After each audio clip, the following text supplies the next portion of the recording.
Chapter 196. The bones in Jinwan's hand were about to break. She endured the pain and stared at the check, unwilling to move.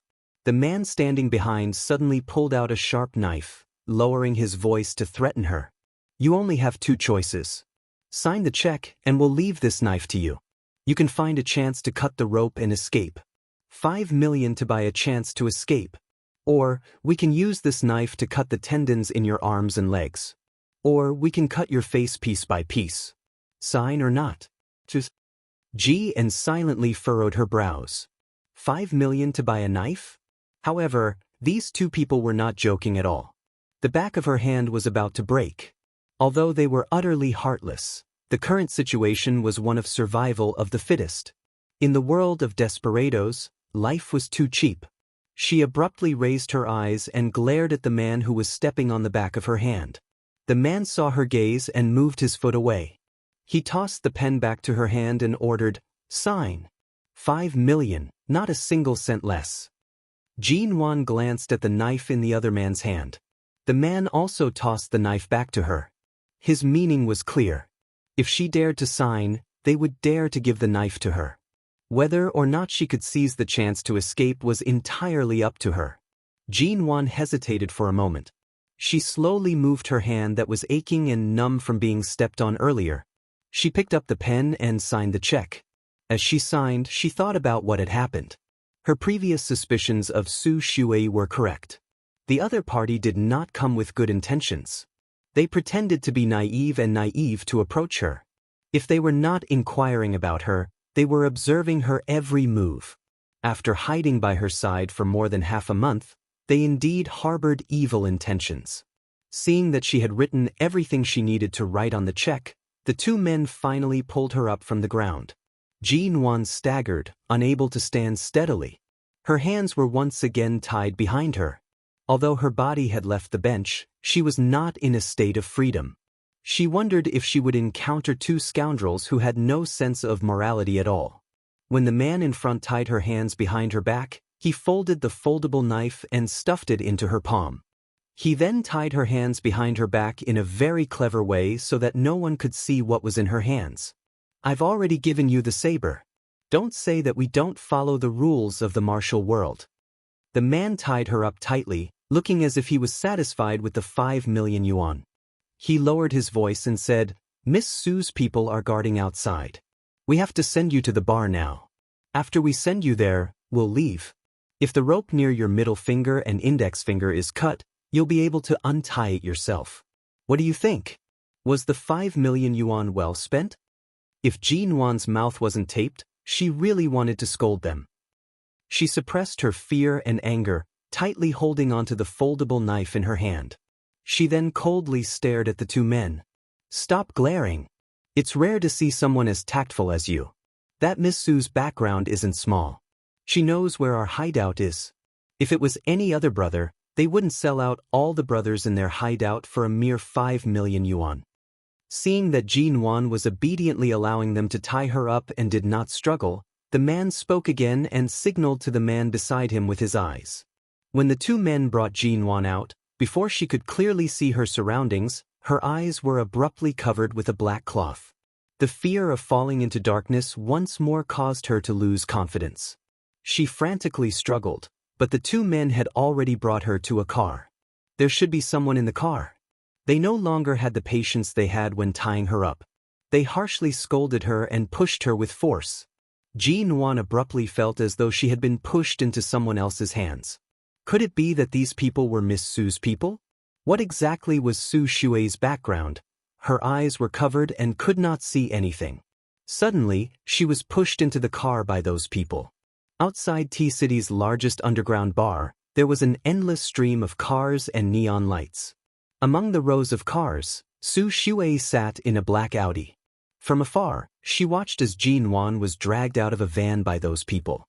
She then watched as Jinwan staggered as she was dragged into the bar. Only then did her lips slowly curve up. Her seemingly innocent face was dyed with sharp viciousness. After confirming that Jinwan had already been brought in and would not be able to easily escape, she finally called for the driver to drive away. The black Audi drove out of the street near the bar. On the road, Su Shui's phone rang. She glanced at the screen and excitedly picked up the call. "Cousin, you're calling at this time. Is it to celebrate that I've helped you settle the matter?" Hearing the voice from the other side of the phone, Su Shui smiled widely. "You're still worried about me? Of course, I won't take her life. What I want to do is to help you destroy her."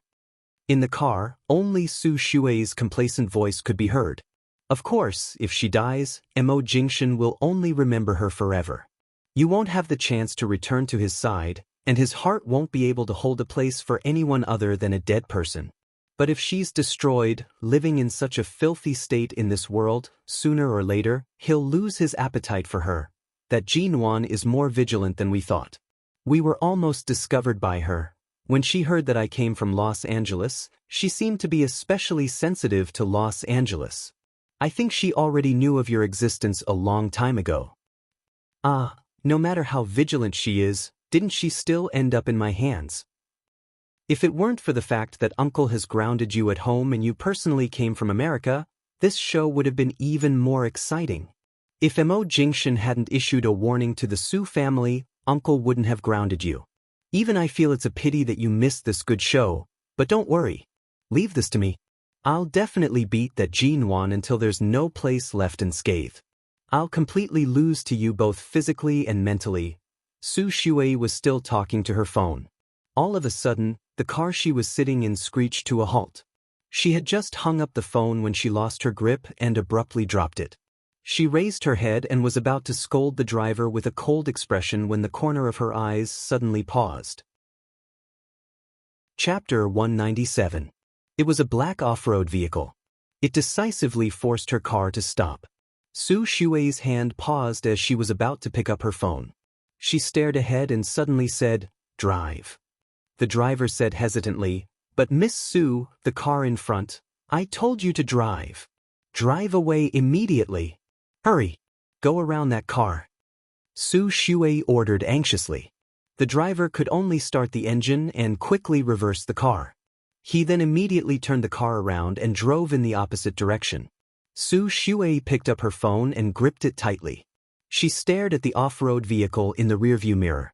Seeing that the car was approaching at a merciless speed, she rushed to shout, "Drive faster! Faster!" The driver sped up. His gaze was fixed on the car behind. Silently, he sensed a murderous intent approaching and instinctively stepped on the accelerator. As they sped up, the black off-road vehicle also sped up. When they reached an empty road, the black off-road vehicle sped up even more. Seeing that she could not shake it off, Su Shui furrowed her brows and decided to give up the chase. She ordered the driver to stop the car in front. However, the moment the car stopped, Su Shui thought that the black off-road vehicle behind would also stop. At the very least, it would not hit her. However, the black off-road vehicle did not stop, nor did it slow down. Instead, it sped up again. By the time Su Shui reacted, the car had already rushed over. Pang! It was a loud sound that caused people's hearts to tremble. It was a huge collision. Su Shui's calm expression instantly turned pale.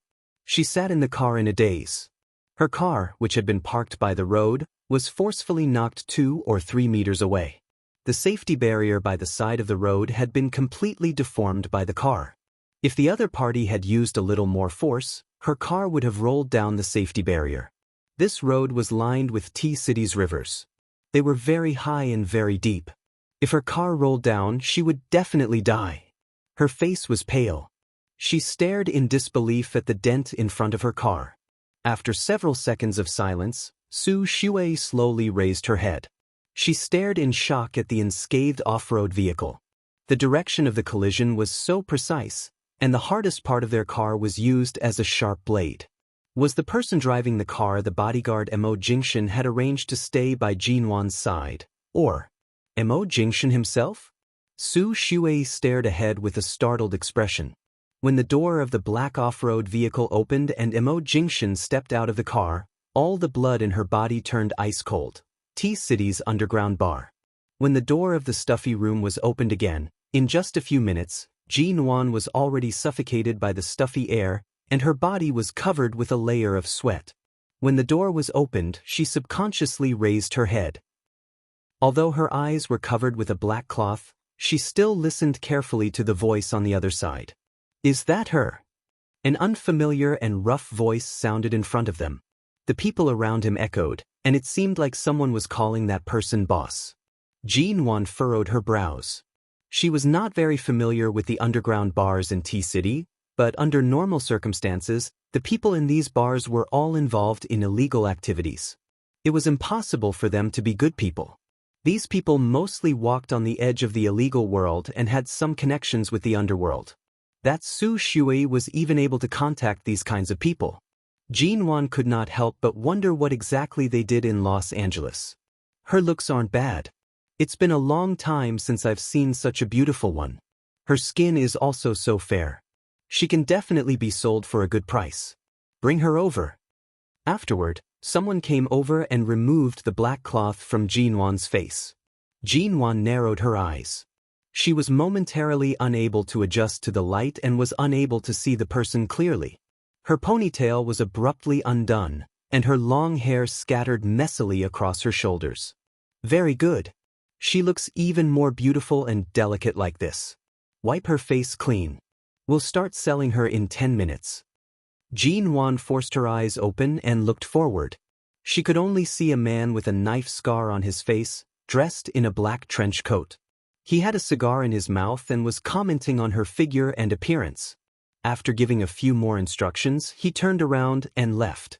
There were only a few people who appeared to be bodyguards left in the room.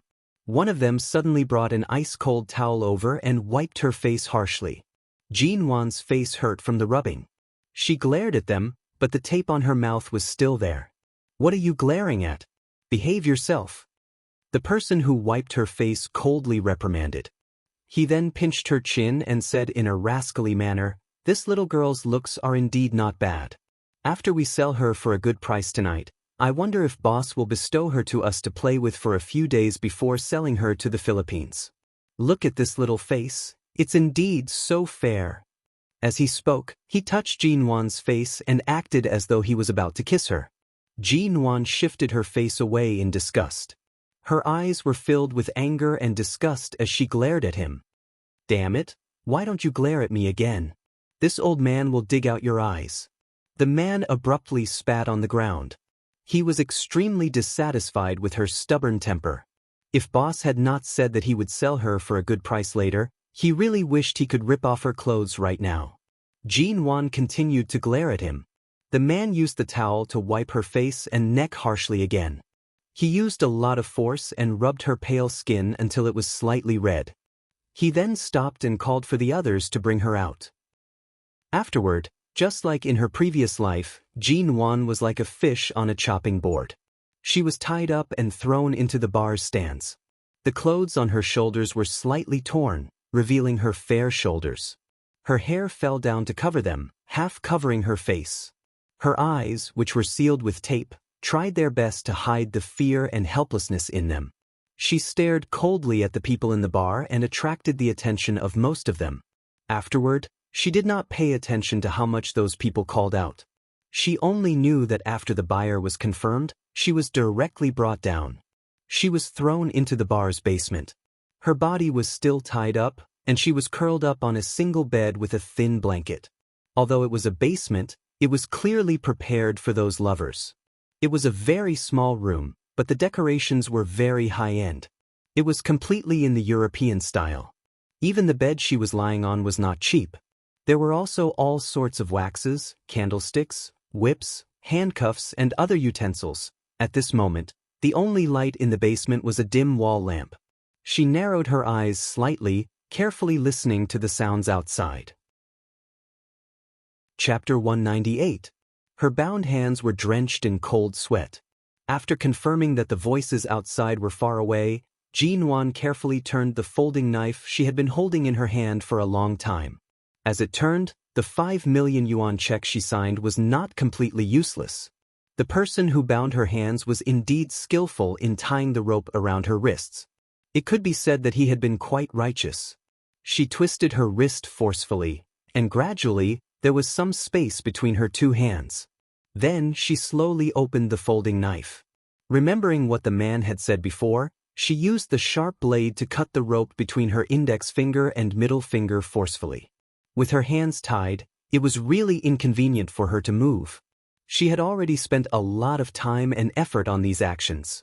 Right now, her body was covered in a layer of sweat, and she could not use the strength to cut the rope. She could only use the knife to grind it bit by bit. After grinding for more than 2 minutes, the rope broke. She did not dare to relax. Bit by bit, she used the intricate knot on the rope to untie it completely. Once her hands were free, she quickly tore off the tape on her mouth. Her mouth was most likely torn red. She endured the pain and held her breath.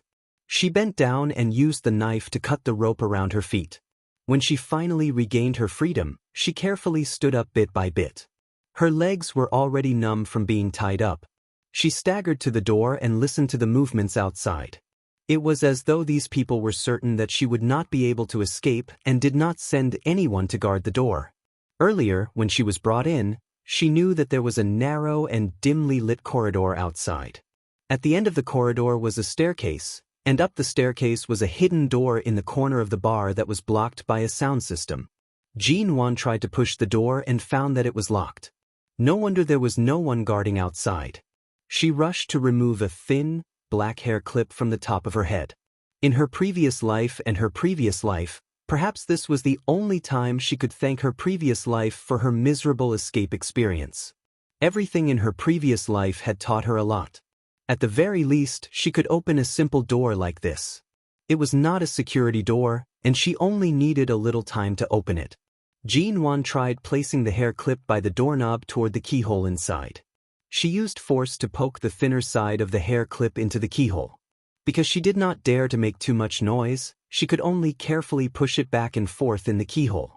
This basement only had a simple wooden door, and the lock was also a simple single lock.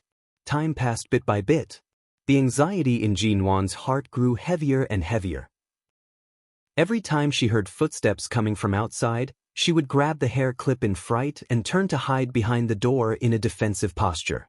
She did this countless times and finally, the hair clip found its place in the keyhole. The sound of the door being unlocked was very soft. She gently released a breath, pinning the hair clip back on her head and opened the door handle. The moment the door opened, the deafening roar of the bar instantly assaulted her ears. Jinwan stuck her head out and observed the surroundings. She then quietly closed the door and pressed against the wall. She lowered her head and tried her best not to be captured by the surveillance cameras in the corner. After much difficulty, she finally reached the staircase. All of a sudden, she saw a figure approaching. She was startled and immediately turned around to see that the door to the room beside her was not locked. She rushed to enter that door and leaned against it. Her heart beat heavily as she listened to the movements outside. The room before her was not lit. However, when she opened the door earlier, she saw that the layout of this room was almost the same as the one she was in earlier. It seemed like every room in this underground corridor was the same. She was considering how to escape. There were people all around the bar. She did not know which were the customers and which were the staff of the bar. How could she avoid them? All of a sudden, the sound of footsteps came from outside the door. As she listened to the sound, the hair on Jinwan's body stood on end. The footsteps seemed to be heading toward the room she was in earlier. There was a sudden silence inside, and this silence gradually made her panic. As expected, as the strange silence passed, she heard an angry and suppressed voice. She shouldn't have escaped too far. Go look for her immediately. She actually brought something that can cut the rope? Which bastard kidnapped her? Damn it. Go look for her. Then the sound of footsteps outside gradually increased. It was somewhat hurried, and at the same time, the surrounding rooms were kicked open one by one. Jinwan furrowed her brows and carefully hid under a black shelf by the side. She squatted down and held her breath. Look in every room. As the footsteps approached, someone abruptly kicked open the door of this room. The lights in the room were turned on. As if they had been inspecting the other rooms along the way, they hurriedly glanced around the room, turned off the lights, closed the door, and went to check the other rooms. Perhaps they did not expect Jinwan to hide in such a close place. The burly men were in a hurry to check and did not notice Jinwan hiding under the table. Jinwan released a light breath and crawled out from under the table. She listened to the movements outside and then ran to the door, pressing her ear against it. She didn't know what time it was, but she heard the footsteps of those people getting further and further away. It seemed like they had gone out to search and didn't continue to stay in the underground corridor.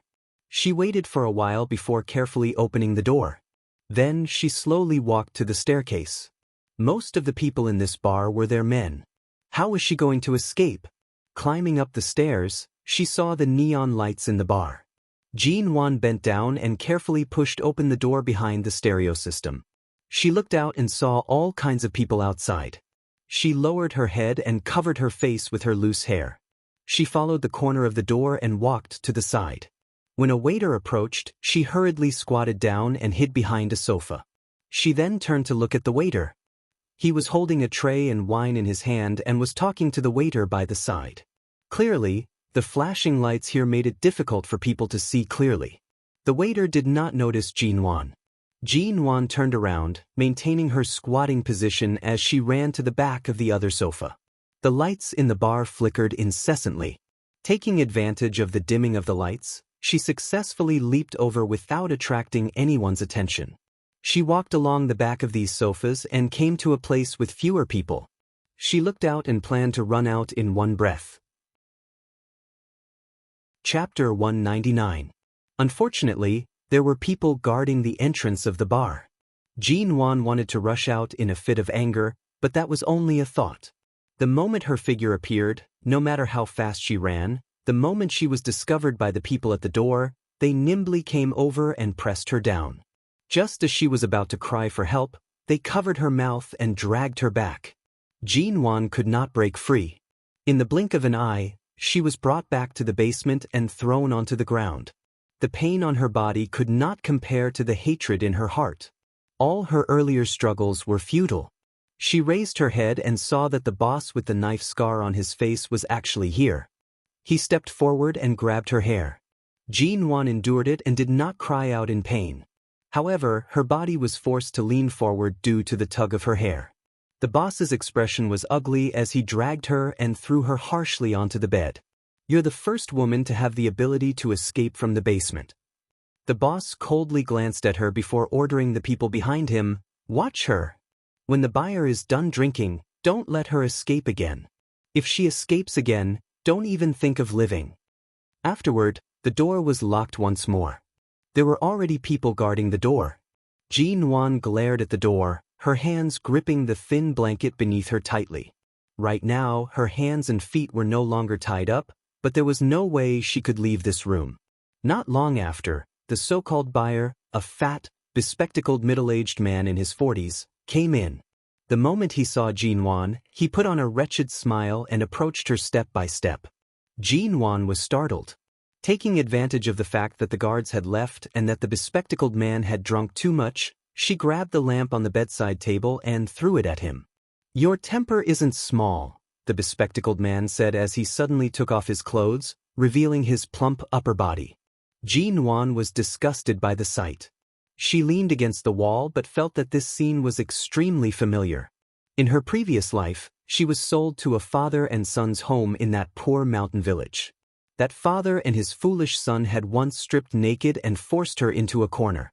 Even though she had escaped, even though she had mutilated herself and covered herself in blood so that they couldn't get close to her or touch her, those terrifying memories still lingered in her mind. Jinwan didn't want to be affected by the terrible memories of her previous life. She tried to calm herself down, but the white flesh in front of her still made her nauseous.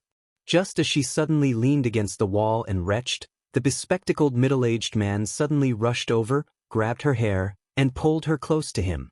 As soon as Jinwan's whole body was pressed against his white flesh, her hair stood on end. "Let me go. Little bitch, I heard that you wanted to escape just now. I spent more than 2 million to buy you a few nights, and you dare to run? Do you believe that this old man won't kill you right now?" The other party ignored Jinwan's struggles and abruptly threw her harshly back onto the bed. He threw her with too much force, and Jinwan was thrown to the innermost position against the wall. Her head knocked heavily against the wall, and she instantly felt dizzy. Her vision darkened, and she raised her hand to touch her forehead. When she lowered her hand, she saw a patch of blood on her palm. The wall was decorated with all kinds of small pebbles, so it wasn't smooth. Her impact was not light either. Seeing the blood on her palm, Jinwan's vision darkened. She forced herself to sit against the wall, and in the blink of an eye, she saw him pouncing toward her. Her heart instantly beat wildly, but the moment she tried to move, she felt dizzy and could not move. She could only force her body to move slightly, but it was completely useless. "Don't touch me!" Scram. At this moment, Jinwan did not have the strength to struggle. Even sitting steadily was difficult. The sound of clothes being forcefully torn came from the air. She cried out in protest, but she suddenly felt the side of the bed sink. The bespectacled middle-aged man was pressing down on her with his fat body that was about to ooze oil. The bespectacled man took advantage of the fact that she did not have the strength to dodge and saw the blood flowing from her head. The smell of blood and her white skin stimulated his desires and senses. He frantically pressed her down on the bed, pressing down on her. He lowered his head to nibble on the alluring white skin on her neck. Jinwan felt a wave of disgust. Her heart harshly contracted as she screamed, "Don't!" A small portion of her clothes had been torn open. The buttons on the front of her body popped open like beans. Her clothes were suddenly wide open. Even though she was still wearing a tight-fitting camisole underneath, she still felt a chill on her upper body. Both her hands were held by her sides. She did her best to curl up and kick him away. Her lips were already bitten hard by herself, and they turned purple. Her entire body trembled violently. The scene of her struggling on the bed by her father in her previous life overlapped with the scene before her. Jinwan wanted to calm down and protect herself, but she could not endure the double stimulation. Her entire body was on the verge of breaking down and screaming. "Smelly whore. You're quite strong." The bespectacled man pressed down on her. He lowered his head and was about to tear off her clothes. Jinwan abruptly turned her head and bit down on his ear. She used the strength to bite off his ear. In pain, he abruptly pushed her away. He raised his hand and gave her a harsh slap. Half of Jinwan's face was in so much pain that she lost consciousness. The dizziness in her head intensified. He abruptly grabbed her hair, looked at the blood on her forehead and the corner of her mouth, put down his hand that was covering her ear, and slapped the same side of her face harshly. Seeing that half of her face was already swollen, he finally put on an expression that said he wanted to trample her to death. Taking advantage of the fact that she no longer had the strength to struggle, he grabbed a corner of the blanket and stuffed it into her mouth to prevent her from biting him again. Jinwan's breathing was heavy. Looking at the disgusting face and white flesh in front of her, she suddenly retched. Suddenly, she heard the sound of police sirens near the bar. Jinwan thought she was hearing things. Her weak body was pressed against the bed by the bespectacled man. He tugged at her hair with one hand and tugged at her jeans with the other. Because the zipper of her pants was slightly tight, he used both hands to tug at it while cursing. Jinwan wanted to get up and push him away, but she really could not muster up any strength. Just as the zipper was pulled open, the bespectacled man's eyes brightened. He scolded her again, calling her a smelly whore. He used force to pull down her pants. All of a sudden, a loud pung came from the tightly shut basement door. It was kicked open. Her vision was blurry.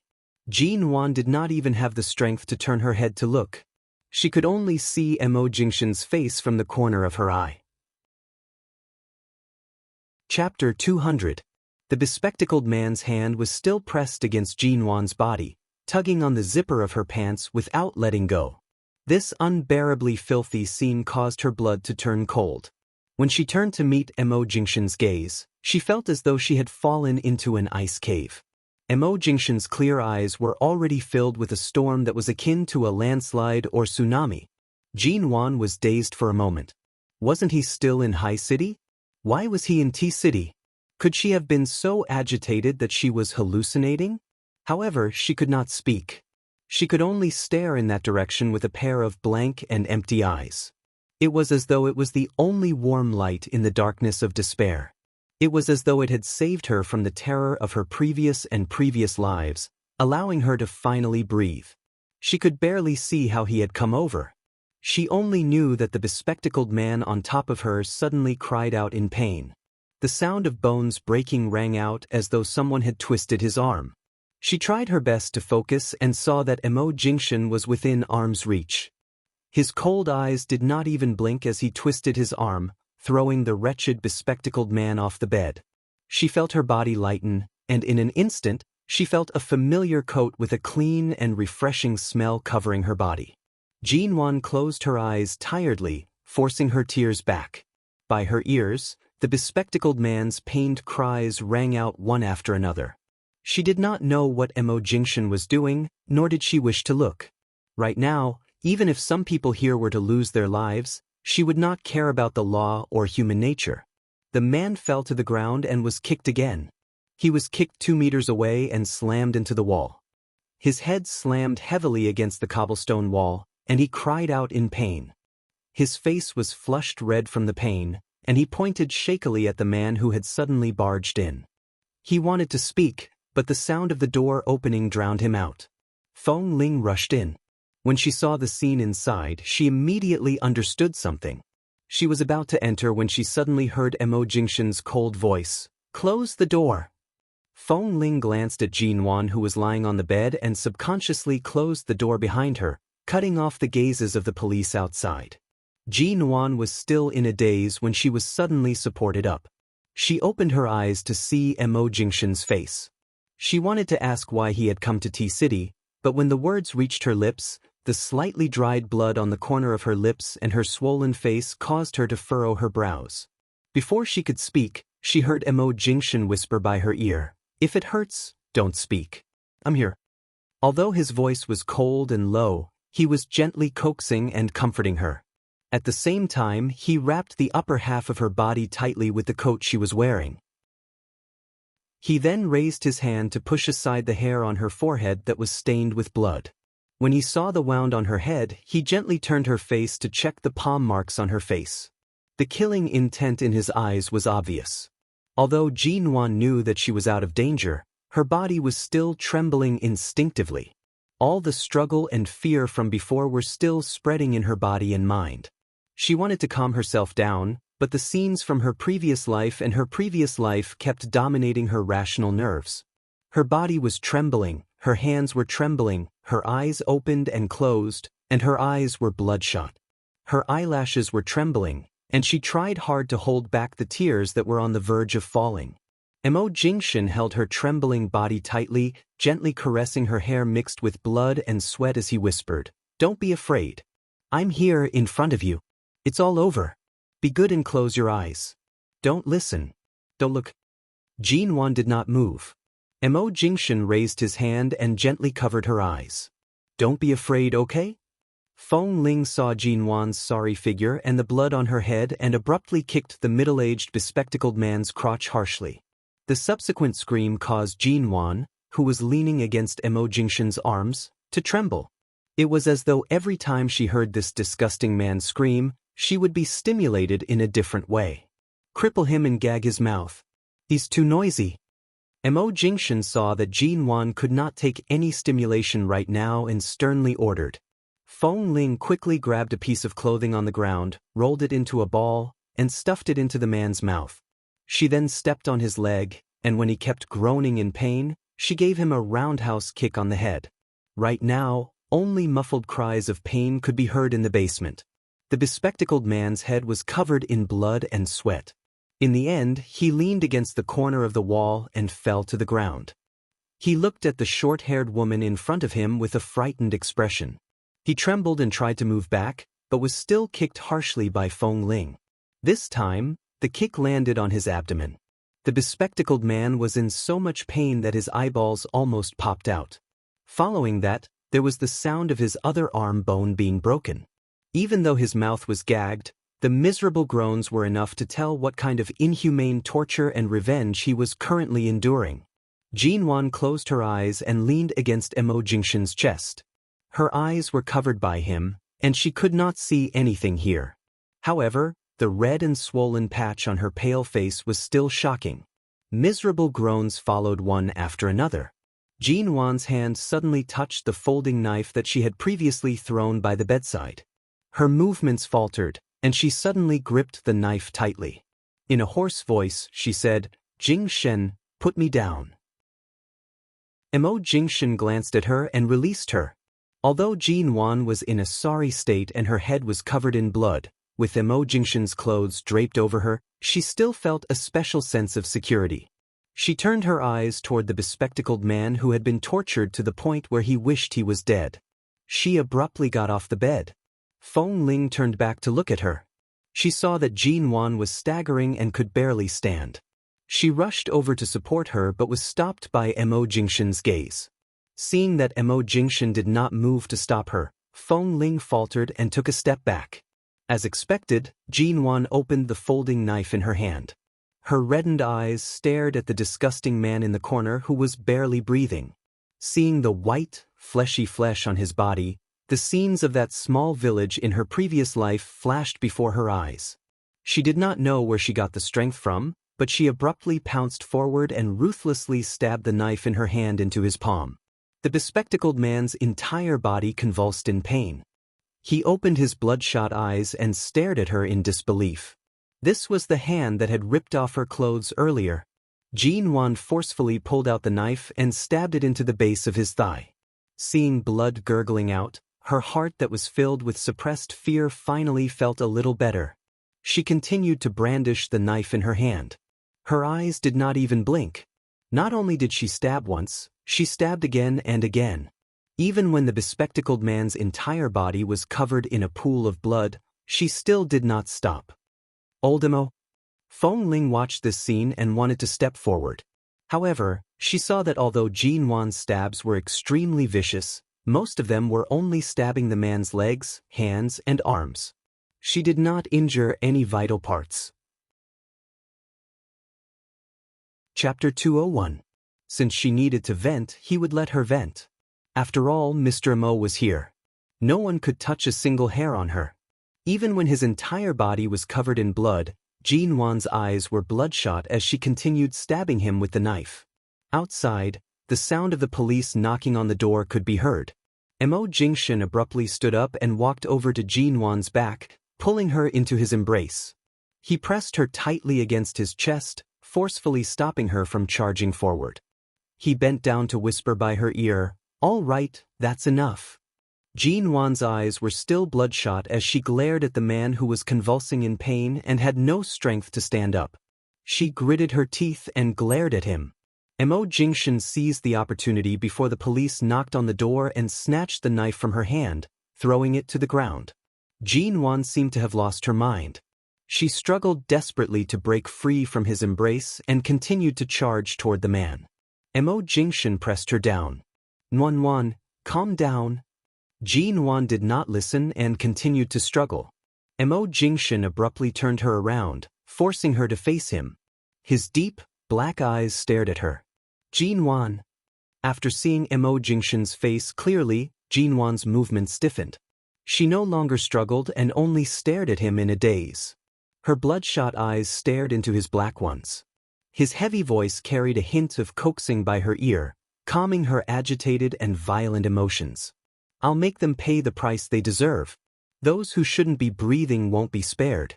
Right now, you need to calm down and rest. If you're injured, you need to go see a doctor. Don't make me worry. Be obedient." Jean Wan stared at him for a long while before softly leaning into his embrace. She closed her eyes, her head drooping weakly against his chest. "Mrs. Mo." Seeing that she had fainted, Feng Ling furrowed her brows. Her gaze was filled with worry and heartache. Mo Jingshen did not speak. He wrapped Jean Wan tightly with his jacket and carried her up by the waist. His cold eyes glanced at the half-dead man covered in blood on the ground. "Cooperate fully with the police's investigation. Capture all the hidden gangs in this underground bar. Before dawn, I want none of them to be spared." Feng Ling nodded and did not speak further. She watched as Mo Jingshen carried Jean Wan and was about to leave when she suddenly said, Mr. Mo, Miss Sue's cousin, hearing these words, Mo Jingshan's eyes darkened slightly.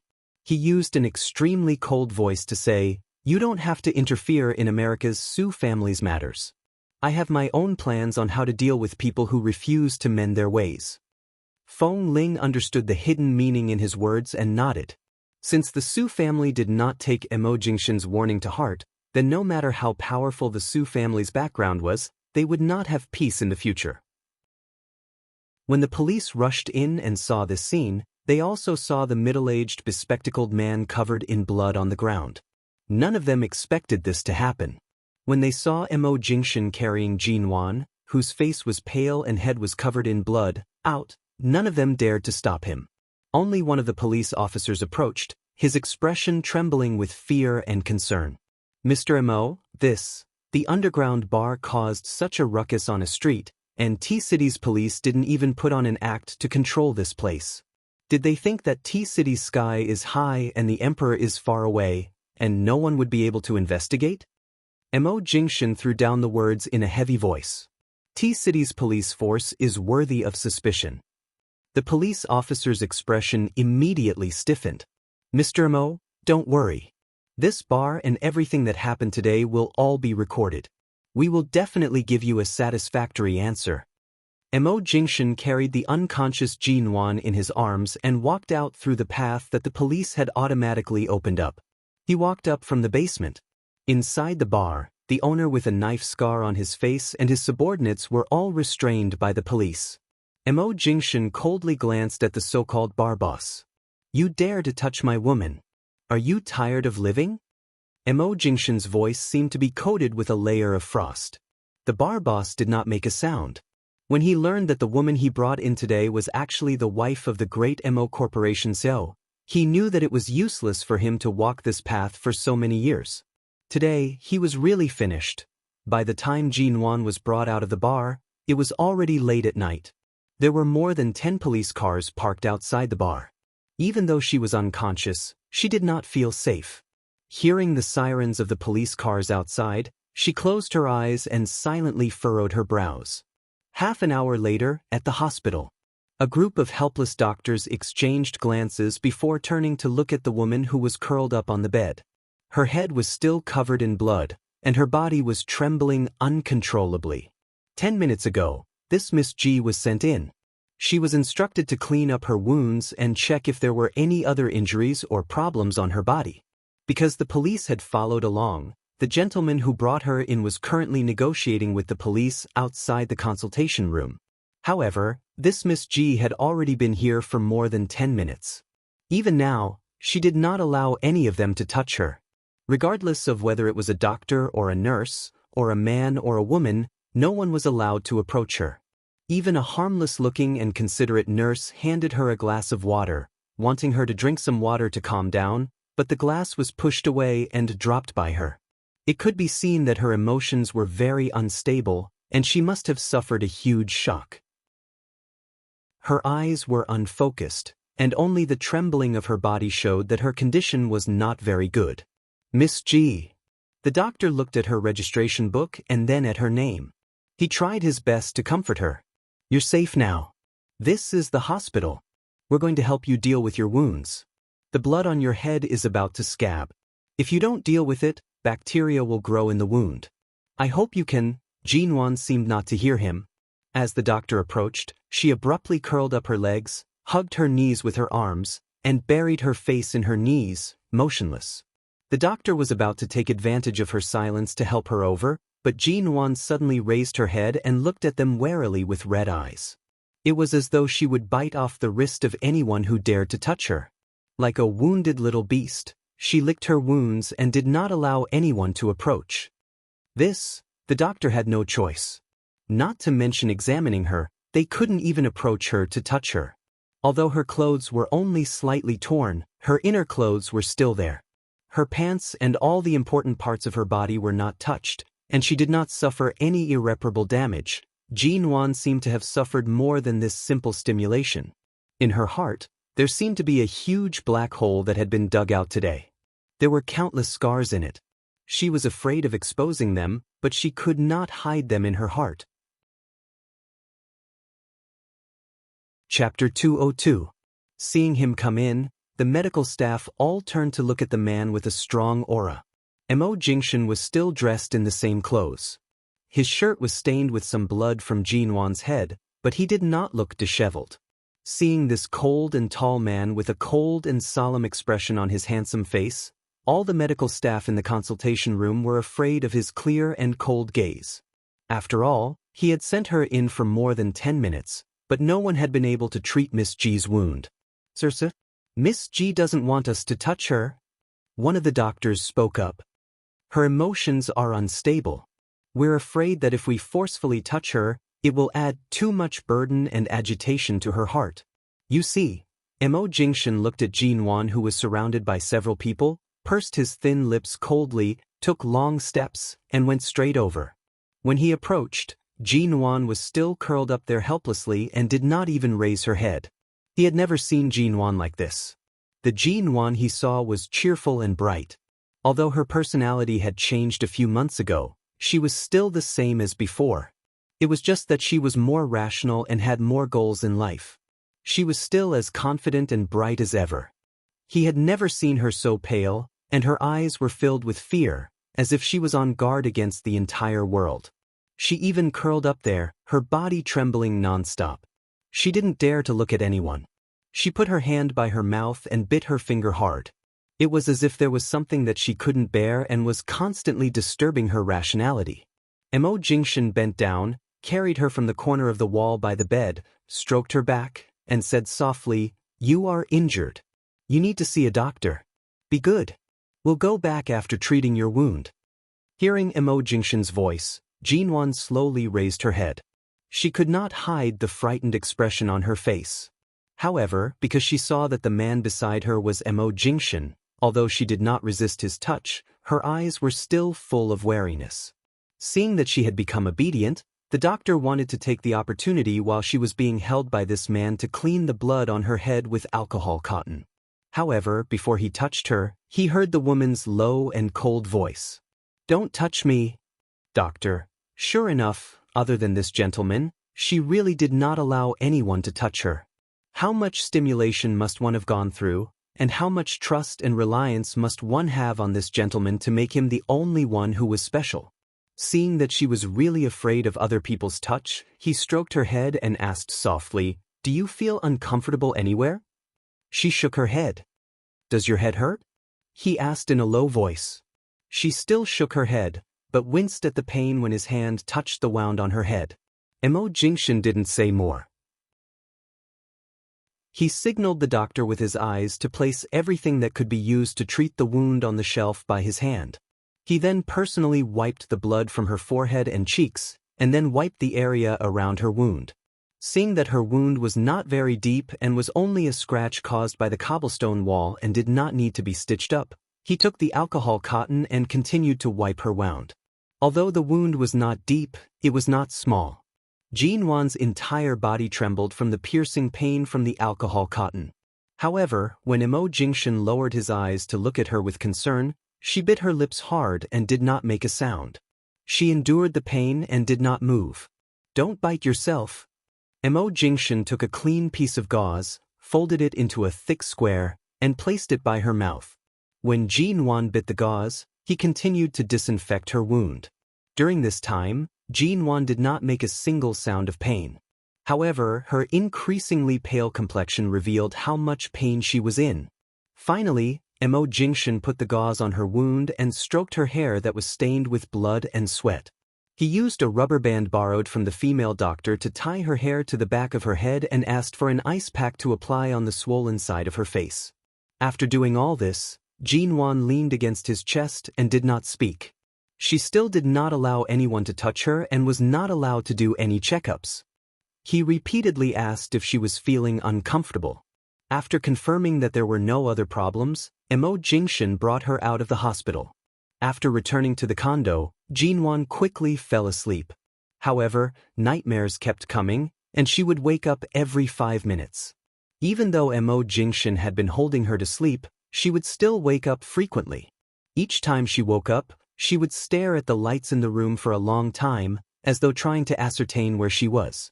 Only when she gradually calmed down and was certain that she was safe did she close her eyes again. Not long after, she would wake up again. This repeated until the wee hours of the morning. Only then did she sleep a little longer. However, in her dreams, her hands were still tightly gripping onto Emo Jingshin's sleeves, as though she was afraid that he would leave her alone. In the wee hours of the morning, everything was silent. Emo Jingshin's phone vibrated by the bedside. He glanced at Jinwan, who had slept peacefully for more than half an hour in his arms. He reached for the phone, glanced at it, and picked it up. The other party clearly did not expect him to pick up the call. After so long, he had been ignored countless times. However, this time he actually picked up. Jingshin. A clear and pleasant female voice came from the other end of the phone. I'm very sorry about Shuei's matter. She is... After that delivery incident, I warned you not to touch Jinwan. Did you ignore my words? The man's voice carried a chill that could penetrate one's heart. The icy temperature seemed to have pulled down the temperature in the room.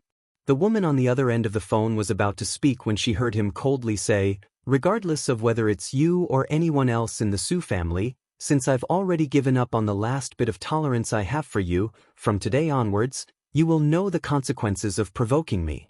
The other party did not have time to say another word before the call was coldly hung up. Emo Jingshin tossed the phone onto the table. He turned to see that Jinwan had begun to furrow her brows in her sleep. Her uneasy hands were tightly gripping onto his sleeves, as though she was being chased by a frightening person in her dreams. It was as though she had nowhere to run, and her entire body was tense as she slept by his side. The man's hand avoided the wound on her head and rubbed it gently. After several minutes of comfort, Jinwan's body gradually relaxed. Her face was pressed against his chest, and her brows slowly unfurled. If it was only the incident in the bar's basement that had agitated her, it would be normal for her to feel uneasy. However, from her various actions, it was clear that the agitation she had received was not that simple. Chapter 203. Jinwan woke up from a dream.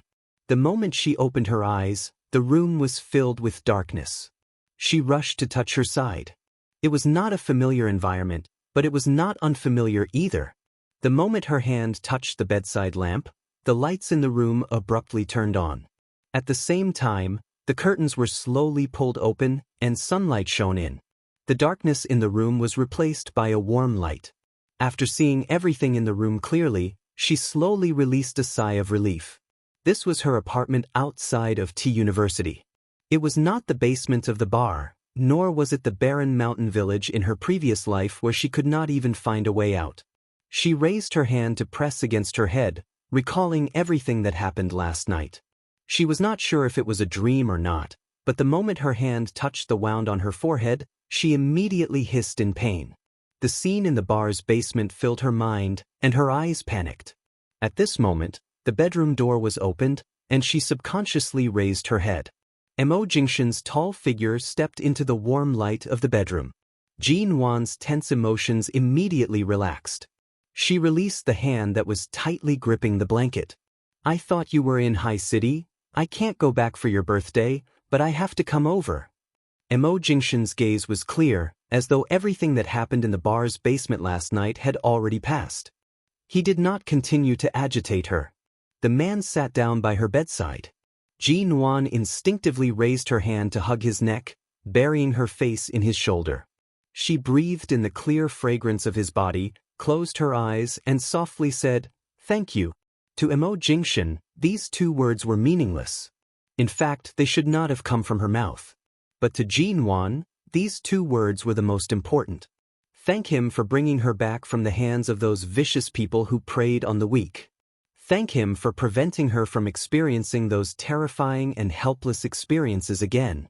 Emo Jingshin rubbed her head. What silly words are you saying? Does your head hurt? Jinwan raised her hand to touch her head, but before her hand could touch the bandage, he held her wrist. Although it's only a superficial wound, it's not small. Don't touch it carelessly. Jinwan raised her eyes to see that Emo Jingshin's arm was still wrapped around her. She could tell that he did not sleep last night and spent the entire night taking care of her. She was extremely glad that she had escaped last night and had not been defiled. Otherwise, she would not know how to face this man now. But when she thought about how her body had been touched a few times last night, even if it wasn't an important part, it still made her feel uncomfortable. Did I not shower after I came back from the hospital last night? She only remembered that she fell asleep as soon as she returned. She had nightmares and did not have a clear impression of what happened last night. However, it was definitely a mess. Otherwise, Mo Jingshan would not have stayed up all night to take care of her. After you fell asleep, I helped you wipe off the bloodstains on your body. As he spoke, Mo Jingshan helped her tie up her hair. The man was clearly not familiar with combing a woman's hair. No matter how skilled Mo Jingshan was, there were times when he could not handle it. It took him a lot of effort to tie her long hair behind her head. After tying up her loose hair, he patiently said, "It's all in the past. Don't think too much. Go take a bath and relax. Don't touch water here." He gestured with his eyes to the wound on her forehead. Jinwan nodded. Seeing that she had adjusted her emotions well, Mo Jingshan directly went to the bathroom to prepare the water for her. By the time Jinwan entered the bathroom, it was already warm and steamy. She changed out of her soft and thin clothes and sat in the bathtub. She immersed her body in the warmth and felt as though she had finally found a warm and steady feeling. All of her thoughts, along with the slight pain from the wound on her head, slowly tugged at her nerves. She could finally calm her heart and carefully recall everything that had happened yesterday. She could not recall what happened in the bar's basement. Whenever she thought about it, she would still feel a lingering fear. If it were any other woman, they would not be able to let go of such a thing so easily. She could only rejoice that things did not go to the worst step. The cause of this matter was Su Shui. Since he clearly knew her identity and background, he still tried to approach her. His goal was most likely not as simple as making her lower her guard and asking someone to kidnap her. His true goal should be to gain a deeper understanding of her. Was this Su Shui related to Mo Jingshan? Su Shui was around 19 years old and not yet 20 years old. Thinking about the years when Mo Jingshan was in America, she should only be 14 or 15 years old. There shouldn't be any emotional ties between them. However, Jinwan could not be completely sure. After all, Su Shui came from Los Angeles and clearly hated and disliked Jinwan's identity as Mrs. Mo. So, who exactly was this person? Did she deliberately use such a method to ruin her? She was so young, yet her methods were so ruthless. Even if she was the daughter of Los Angeles's Swan Group, she would not be so vicious and merciless. The power behind Su Shui could not be underestimated. A 19-year-old girl was so familiar with these underground bar transactions and certain shady businesses. Even her actions were so ruthless and accurate. It must be related to the power behind her and her living environment. America, Los Angeles, the person behind Su Shui, perhaps this was everything related to Mo Jingshan. Jinwan took a long shower when she suddenly heard movements outside. She got up, changed her clothes, and walked out of the bathroom. She saw Feng Ling standing by the door of the condo. She seemed to have just arrived. They've all been taken care of. Everyone who attacked Mrs. Mo in the bar last night, as well as their accomplices, have all been arrested. Not a single one escaped. Feng Ling was reporting the situation outside to Mo Jingshan. She turned to see Jinwan coming out of the bathroom and suddenly took out a check from her pocket. "Mrs. Mo, is this the check you signed?" Jinwan was surprised to see this check. She stared at it for a moment and nodded. "It's the two people who drugged me and kidnapped me. In order to save my life, I had no choice but to sign a check for 5 million yuan. But perhaps the knife she had exchanged for 5 million at that time wasn't useless. At the very least, she had gone through a not-so-smooth escape in the middle, and it had more or less delayed her for more than half an hour." "That's right." Feng Ling placed the check on the coffee table and said, the two of them wanted to exchange the check and escape from T-City overnight. However, they were discovered by our people. They were captured at the bank and this check fell into my hands. Jinwan stepped forward to take the check.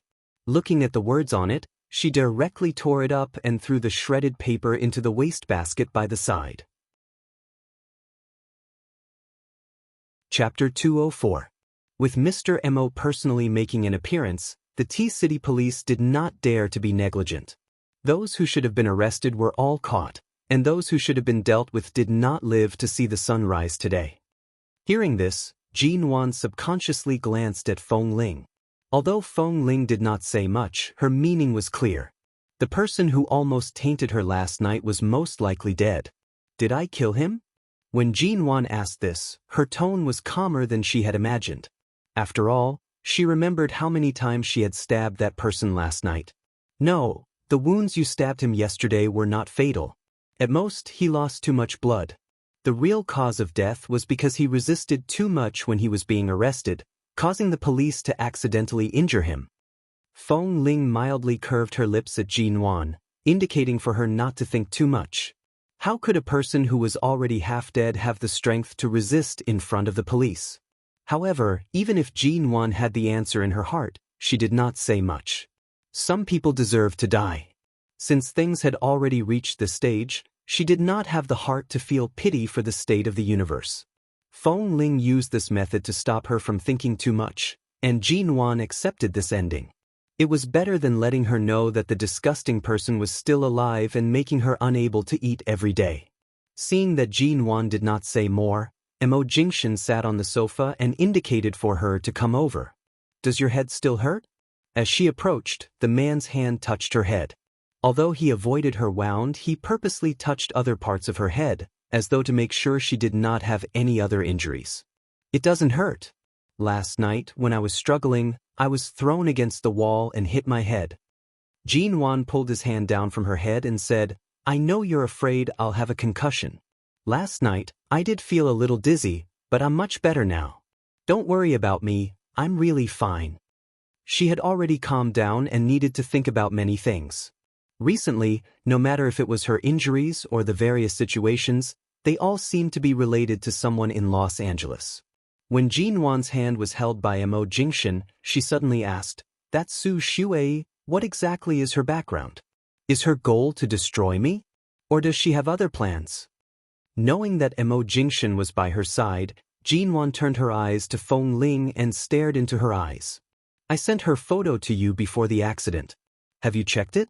Any results?" Feng Ling's expression faltered. Her gaze paused on Jin Wan's face for a moment.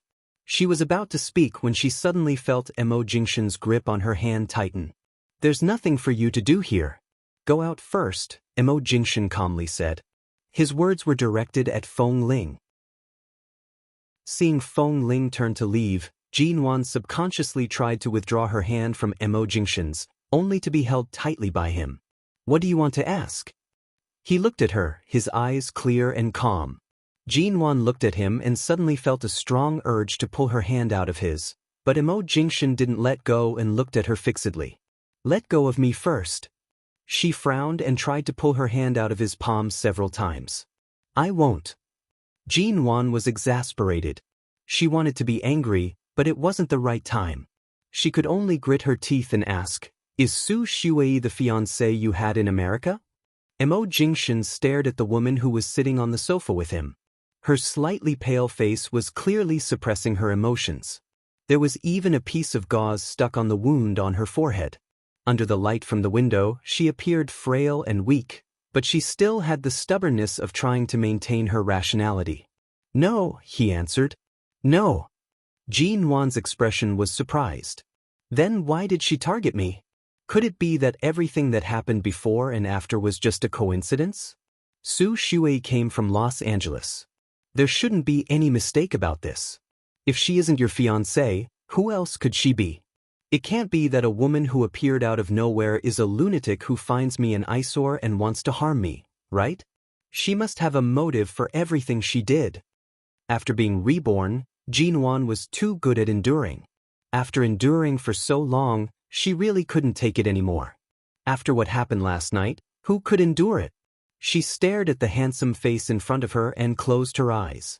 She took a deep breath and tried to pull her hand out again, but she still failed. "I don't have a so-called fiancé. At least for now, I only have you, Mrs. M." Mo Jingshan didn't allow her to pull her hand away. Just like that, they held hands and looked into her eyes.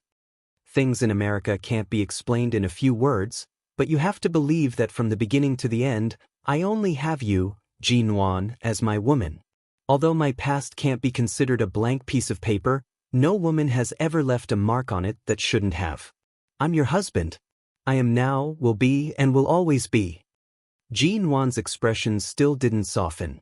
I'm not a domineering and unreasonable woman. I don't even care about your past and your past. I'm very realistic, so I only look at the present and what's in front of me. But the person who I've always ignored and didn't even consider deeply has challenged my bottom line again and again. She keeps trying to find a sense of existence in me. I can't tolerate it. I know. Emo Jingshin held her hand. I'll deal with it. How to deal with it? Up until now, she didn't even know who the person hiding in the dark was. Jinwan took a deep breath, suppressed her emotions, and said coldly in a low voice, I have a headache. I'm going back to my room to sleep. With that, she suddenly stood up from the sofa and forcefully pulled her hand out of his grasp. Without another word, she turned and walked toward the direction of the bedroom without looking back. Emo Jingshin could see that she was really angry. She was just restraining herself and did not explode. However, it was clear that she wanted to be alone and did not want to talk to him. She did not want to talk to him at all. Jinwan directly entered the bedroom and slammed the door shut with a ping sound. She recalled the blood-stained wedding dress doll from last time and the thrilling events from last night. She wished she could dig 3 feet into the ground to find the woman hiding in the dark. Did she want to steal my man? Come on, if you have the ability, just fight me face to face. What's the purpose of hiding in the back and messing around? To drive a wedge between us? Or to make her restless? To do these things again and again to challenge her bottom line? Did he think she would be afraid? She knew she should be more rational now.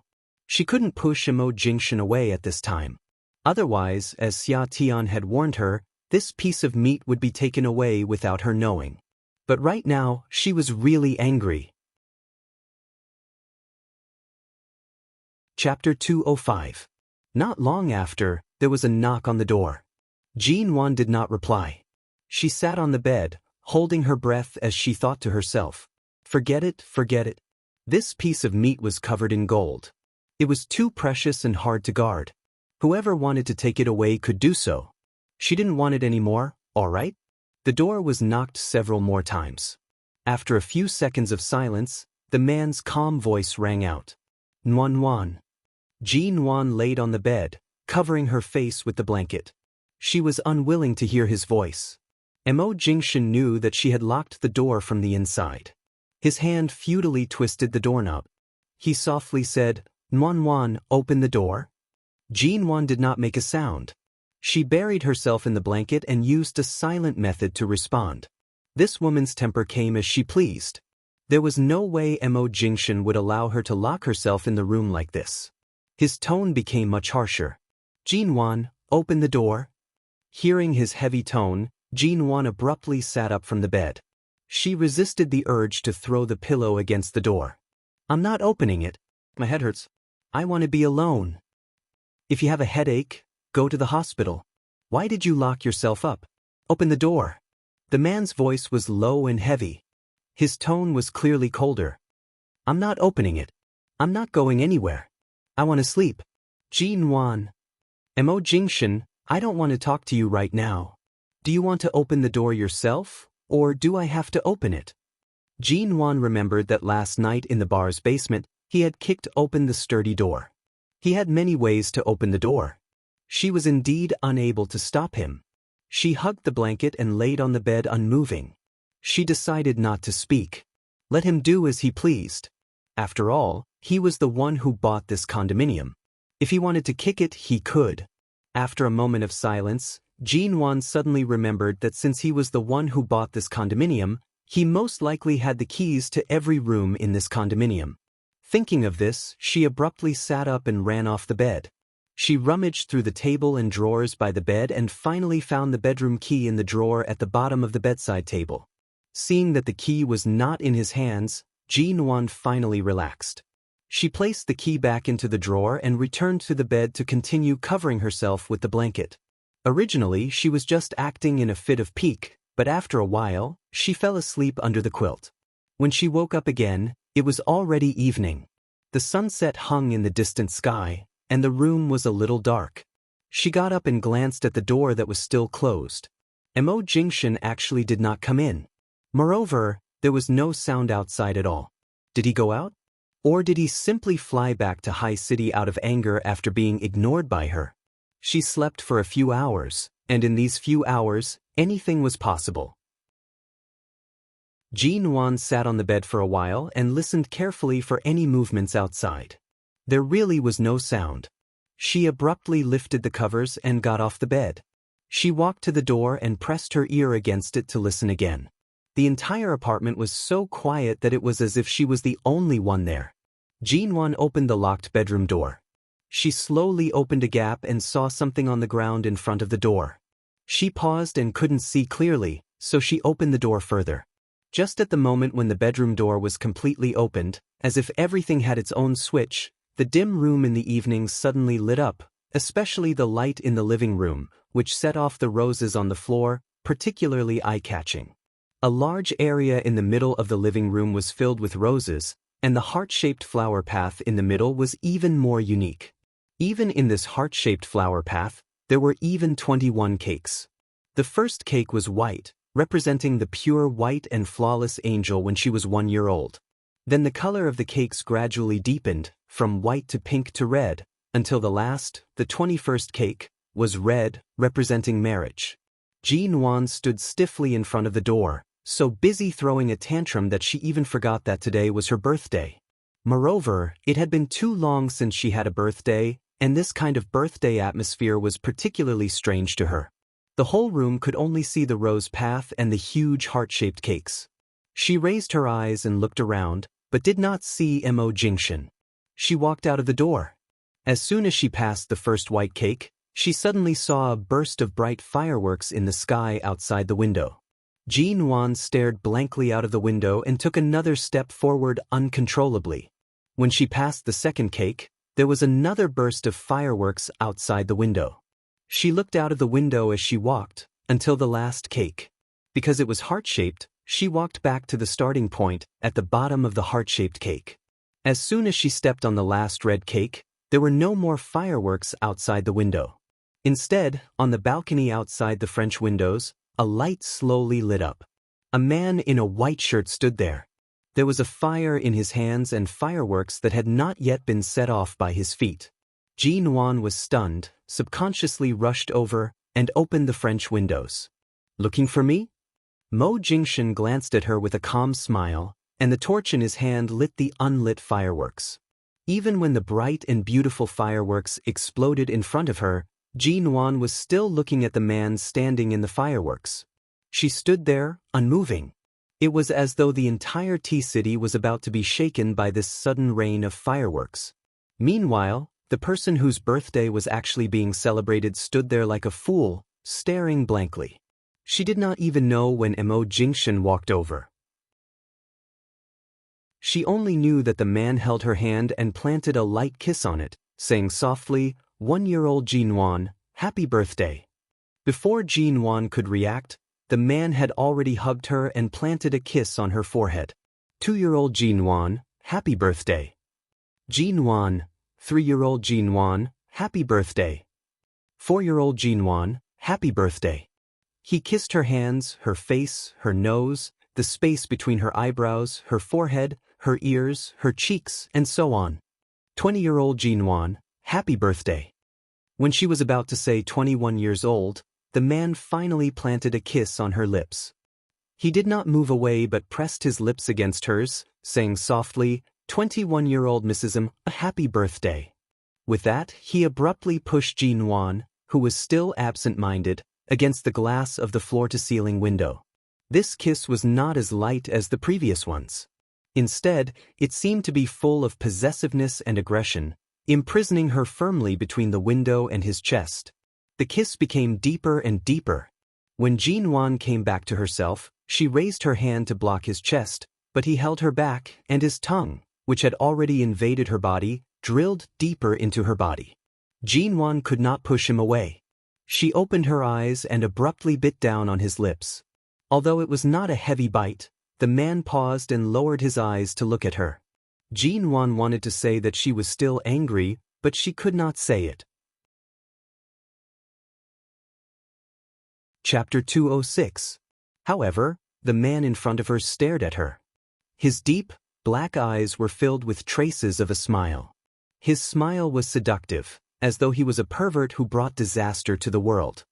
His Adam's apple bobbed, and he leaned down to press his lips against hers. There was no further entanglement. Instead, he licked her lips inch by inch, filling the air with ambiguity. Finally releasing her lips, he held her waist, preventing her from turning her head away. He said in a low and hoarse voice, "Even if I'm angry, my birthday still has to be celebrated. If I don't give you a proper explanation before midnight, won't I have another baseless accusation?" Jin-won looked at his innocent appearance and pushed him angrily. "I'm not that unreasonable." "That's right. You're very reasonable. Yesterday, you acted as a hero saving a damsel in distress. Today, you dare to lock me outside the door, and that's because you weren't honest with me." Jin-won forcefully slapped his hand away from her face. Although she was clearly moved, she still had to hold back her anger. Right now, her expression was indescribable. It was likely that it was slightly twisted, but she could not be bothered to hide it. However, she was no match for his strength. Jin-won had already been brought into the floor-to-ceiling window. The window was not closed. She tried to push his hand away, but the man placed a knife in her hand. "Jin-won, cut the cake or just cut me. Choose one." Emo Jingshin's tone was mild, but his gaze was indifferent as he watched her. It was clear that he had already seen through her thoughts. "Aren't you still angry? Where do you want to cut?" He leaned over, leaning in front of her face to look at her expression. "The door is already closed, and you've held back your anger for too long. Rather than having a cold war by yourself, why don't you cut me a few times? I saw that you cut me very cleanly last night. Do you want to continue venting your anger today?" Jin-won gripped the knife tightly, glaring at him. The feeling of punching cotton was truly an internal injury. "Who says I want to have a cold war with you? I'm not that bored." Jin-won abruptly turned around, picked up a cake on the ground, and cut it. She then picked up the cake and put it on the table by the side. After cutting it several times, she picked up another one and continued to cut it. From beginning to end, she did not look up at her again. Emo Jingshin stood by the side watching her. No matter how he looked at it, he felt that she was using the same strength she used to cut the cake. The pung-pung sounds indicated that she was indeed in a bad mood. He didn't say anything and handed her the cake for her to cut. After cutting one, he passed her another. After cutting for a long time, Jin-won was tired. She turned to see that there were still a few intact ones on the ground. Emo Jingshin picked up another one and handed it to her. She stood there with the knife covered in cream in her hand. The man looked at her with clear eyes, and his eyes were filled with the indulgence that belonged to her. For a moment, Jin-won didn't know what she was angry about. He had clearly explained to her that even if his past couldn't be considered a blank piece of paper, no woman had ever left a mark on it that shouldn't have. His words were already clear enough. What else did she want him to say? Jin-won didn't know why she was so angry with him. Was it because his past in Los Angeles had been provoking her? Did this mean that the other party had succeeded in provoking her? She suddenly rubbed between her brows. She didn't think whether her jealousy was really unreasonable. She threw the knife away and went to the bathroom to wash her hands, washing away the cream on her hands. At this moment, the doorbell rang. Jin-won slowly washed her hands and saw Emo Jingshin open the door. Nan-heng came in. Seeing the mess on the floor and Emo Jingshin's white shirt more or less stained with cream, he sneered coldly. "Did you guys just go through a cream war? Or did you just unlock some new postures on so many cakes?" Jin-won didn't have time to think about why Nan-heng suddenly came to T-City. His words made her ears burn. Emo Jingshin calmly glanced at Nan-heng and then at Jin-won, who was still standing in the bathroom washing her hands. He spoke, his voice gentle and ordinary. "Your body is covered in cream. Go back to the bedroom and change your clothes after washing." Nan Heng looked at the gauze on Jin Wan's head and the slightly swollen side of her face. His gaze was no longer as ordinary. You were so heavy-handed. Didn't you crush that bastard's family jewels on the spot? Nan Heng sneered, but his expression was clearly much colder. Jin Wan paused and calmly glanced at him. Could it be that Nan Heng was here because of the underground bar incident? Or was it related to that person in America? Before I could make a move, that person was already crippled by Feng Ling. Mo Jingshan's extremely cold voice interrupted Jin Wan's thoughts. He looked at her.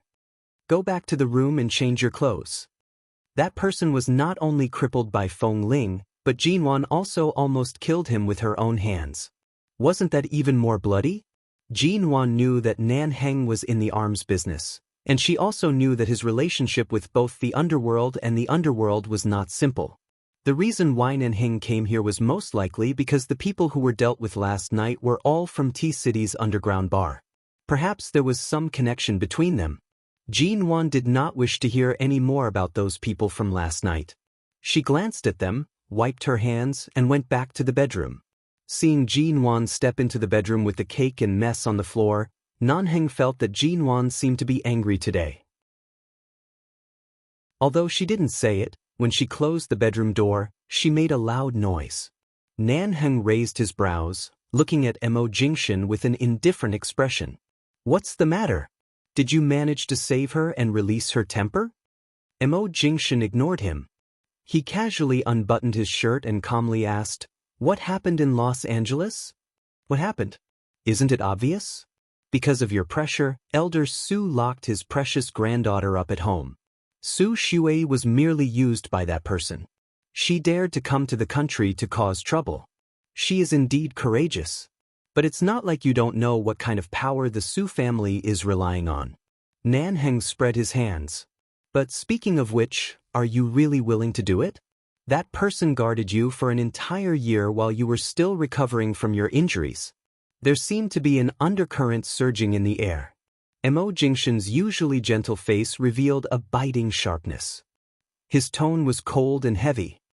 If it wasn't for my father's interference back then, taking advantage of the time when I was unconscious to plant such a person by my side, I wouldn't have mistaken her for my savior. Otherwise, why do you think she had the opportunity to guard me for an entire year? Chapter 207. When Nan Heng arrived, it was already evening. When Jin Wan came out of the room, she saw that Nan Heng had yet to leave. Thus, she casually asked Nan Heng if he wanted to stay for dinner. In the end, this great sir actually agreed. At that time, Jin Wan glanced at the uncleaned cake on the floor and the mess. She wondered if there was no need for her to be so polite to Mo Jingshan's two brothers. That night, Nan Heng looked at the takeout on the table, his lips twitching.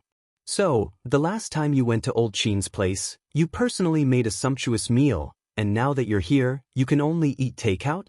Mo Jingshan tossed the disposable chopsticks to him, indifferently saying, Do I look like I have the leisure to make you a sumptuous meal right now? Nan Heng raised his brows, turning his gaze to the Jin Wan who had now become a good wife. Jin Wan pushed her long hair to the side, showing him the gauze on her forehead. She used a casual tone like Mo Jingshan's to say, Do I look like I have the ability to make you a sumptuous meal right now? Nan Heng snorted, breaking the disposable chopsticks with a p sound. He did not waste any words and directly tasted the food, raising his brows. Fine, it's my fault for not coming at the right time and place.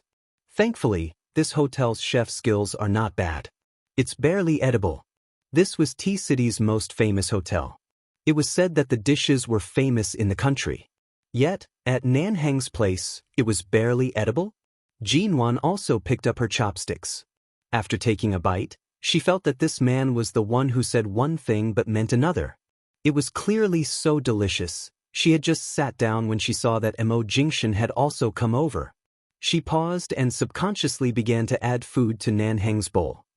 More. She kept piling food into Nan Heng's bowl. Nan Heng watched speechlessly as the food gradually piled up into a small mountain, suspecting that something was wrong with Jin Wan's brain. Her man was just sitting by the side. Why was she adding food to his bowl? Was she purposely trying to disgust her man? Nan Heng picked up the bowl that was piled high and glanced meaningfully at Mo Jingshan. Sure enough, he saw Mo Jingshan sitting there with an indifferent expression, as though he couldn't wait for him to finish eating and leave. Last time on your birthday, I cut your cake and ate so much. Today is my birthday, so I should return the favor. You can cut whatever you like. Jin Wan put the knife in front of Nan Heng and piled the only 4 cakes that survived out of the 21 on the table.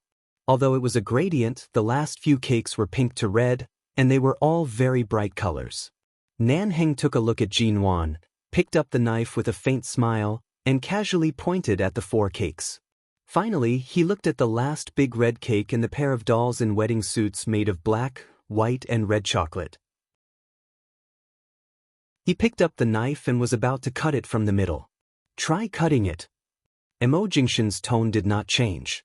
When he spoke, his expression was indifferent as he coldly stared at Nan Heng. Nan Heng raised his brows and sneered.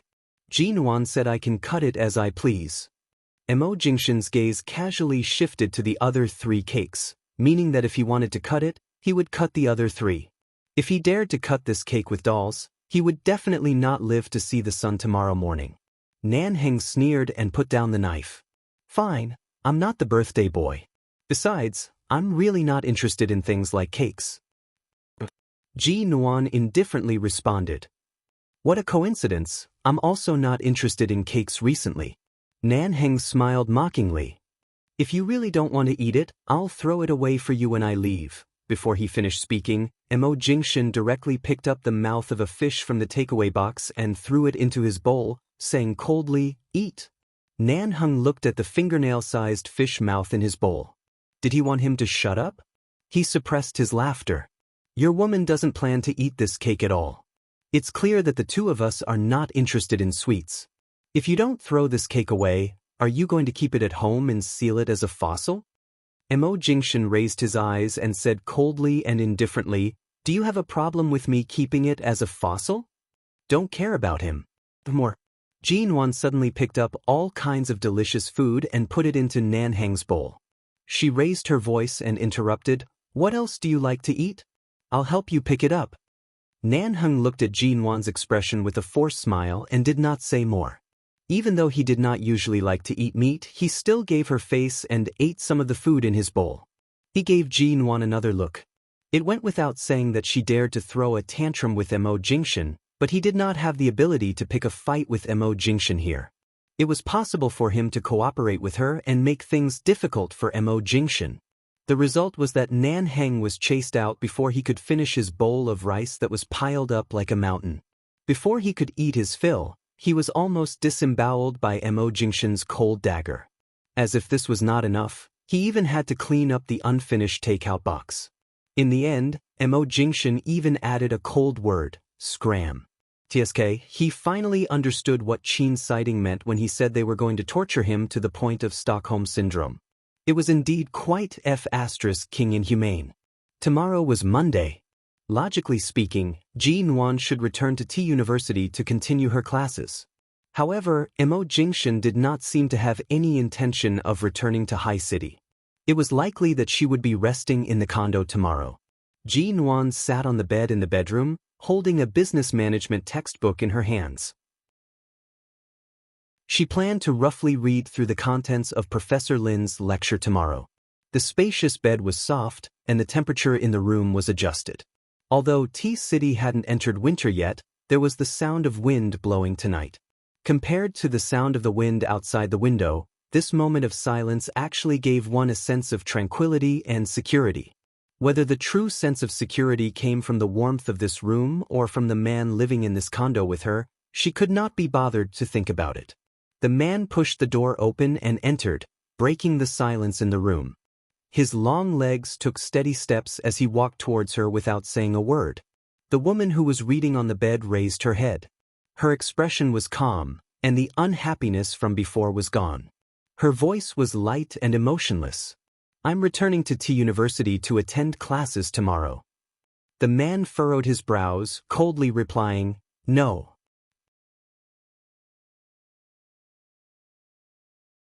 Chapter 208. Although Jinwan's voice was calm, it clearly hid a hint of toughness. After she finished speaking, she lowered her head and continued flipping through the book. After turning a page, she said in a normal tone, "Then, let's book a plane ticket back to High City. I'll go back with you. I'm not going to study anymore. After I recover, I'll stay behind you and be an idle rich wife. Anyway, you don't lack money. Even if I casually take out a few $100 million or even a few billion to blindly invest and lose a few $100 million every day, you can still afford to squander like this. If you really want to lose, go ahead. I can indeed afford to raise you." Mo Jingshan did not mind at all the sarcasm in her words. Instead, her fists landed on cotton, causing her to feel strangely irritated. Jinwan forcefully squeezed out a cold word from her mouth. Mo Jingshan lowered his eyes to look at the side of her face that was still slightly red and swollen. Although it had mostly subsided, it would still take at least a day for it to completely disappear. He took the book from her hands. When Jinwan raised her eyes to look at him, he said, "Be good, don't be angry. If your face is not swollen tomorrow morning, I'll let you return to T University." As he spoke, the man's hand caressed her face. Looking at the red and swollen side, his eyes clearly flashed with coldness. Jinwan turned her face away to avoid his touch. She lifted the blanket to cover her legs and moved to lie down. "Then I'm going to sleep. More rest will help reduce the swelling." However, before she could lie down, the man abruptly pulled her out of the bed. Jinwan had just struggled when she was pulled into his arms by the bedside. "What do you want to hear?" He held her and did not let her move away. When Jinwan raised her eyes to glare at him, his dark eyes watched her. "About everything that happened to me in America? Or about that so-called fiancé you've heard of in Los Angeles? Do you think I'm not honest enough with you? Or did I say something that touched your bottom line and angered you to this extent?" Jinwan felt that she did not have the right to ask Mo Jingshan to be completely honest with her. Besides, those were indeed things that happened before their marriage. She was well aware of how he treated her. In the past, she had sworn that no matter how many women Mo Jingshan had, in her eyes, they were all failures. But when she really wanted to understand, she found that she was actually a ridiculously narrow-minded woman. He said that no woman had left a mark on his piece of white paper. Whether there was a mark or not was secondary. The key was that such a woman did exist in Los Angeles. Jinwan was very clear about Mo Jingshan's attitude, so it was meaningless for her to haggle over this. Did she leave a mark on his paper? Or was it just that she was his wife in this marriage? His love and pampering for her seemed to have coexisted from the first day of their marriage. Everything seemed to be so natural. What about the marks? Did she stay? Mo Jingshan often looked gentle, but Jinwan knew very well that he was cold-hearted to those who had nothing to do with him. No one could easily influence any of his decisions and choices, whether it was his enemies in the business world or the women who tried to approach him. Anyone who tried to do anything to him was like hitting a stone with an egg. Jinwan felt that she had been so sheltered under his wings that she couldn't tell the direction. She was indeed under his wings, but how far was this position from his heart? In fact, it was good for her to keep calm and look at things from the perspective of a bystander. Otherwise, once he got serious, it would be the most terrible. Seeing that she didn't speak for a long time, but her eyes suddenly seemed to inadvertently glance at his chest, where his heart was. Mo Jingshan pinched her chin hard, reminding her to come back to herself. "Jinwan, speak." Jinwan came back to herself, raised her eyes, and saw that the man was patiently gazing into her eyes. "How can I not be angry, En?" he coaxed in a low voice. Jinwan was also wondering why she was angry. Originally, she should have asked him why he got engaged to that woman in America, why he left America, and why he married her not long after returning to High City. But when the words were on the tip of her tongue, they became, "If I didn't ask you to return to the U Garden a few months ago, if I didn't say I wanted to live a good life with you, if I didn't continue to make trouble every day for the sake of divorce, and if I really listened to Mengran's advice to commit suicide at home. If it really came to that, you would agree to divorce me, right?" Hearing her so-called assumption, Mo Jingshan's eyes instantly turned as dark as ink, and his gaze became much colder. Once you return to America after the divorce, you'll definitely have women like Enshu Yen and Ji Mengran by your side, not to mention your ex-fiancé in Los Angeles. I'm saying if you don't have me, who will you choose to spend the rest of your life with? Although she knew that once she said these words, Mo Jingshan would definitely feel that there was a big problem, but she still asked him. America. These two words had always tugged at the most sensitive nerves of her two lives. She did not want to touch it, but she could not hold it in. The man's gaze was dark as he watched her. It was like the deep sea that had been splashed with ink, boundless and filled with the freshness of the sea breeze. He suddenly let go of her arm, releasing her from his embrace. Jin Wan had yet to react when Mo Jingshan had already placed her on the bed. He expressionlessly stood up, speaking mildly, "I'll go get an ice pack. Apply more cold compress on your face tonight. Tomorrow morning, I'll ask Feng Ling to accompany you to T University." After speaking, the man turned and left the bedroom. Jin Wan was stunned. What did this mean? She sat on the bed and thought for a moment before realizing that he seemed angry. Wasn't she the one who was originally angry? Why did it suddenly turn to him? For some reason, Jin Wan's heart suddenly felt a little flustered. She had been by Mo Jingshan's side for so long. Outside of work, although he was still cold and indifferent, in general, he was exceptionally gentle and indulgent toward her. He could be described as absolutely easy to get along with. Occasionally, he would be stern toward her, but it would always be a light warning. He would always give in to her. Unlike how he treated other people, Mo Jingshan would never say a single harsh word to her. Mo Jingshan had never been truly angry toward her. Today was the first time. She was not even sure if her earlier assumption had caused him to sense something or arouse his suspicions, or if the strange assumption she made regarding the divorce and who he would choose in America had touched his bottom line. He couldn't possibly be suddenly angry, right? Chapter 209.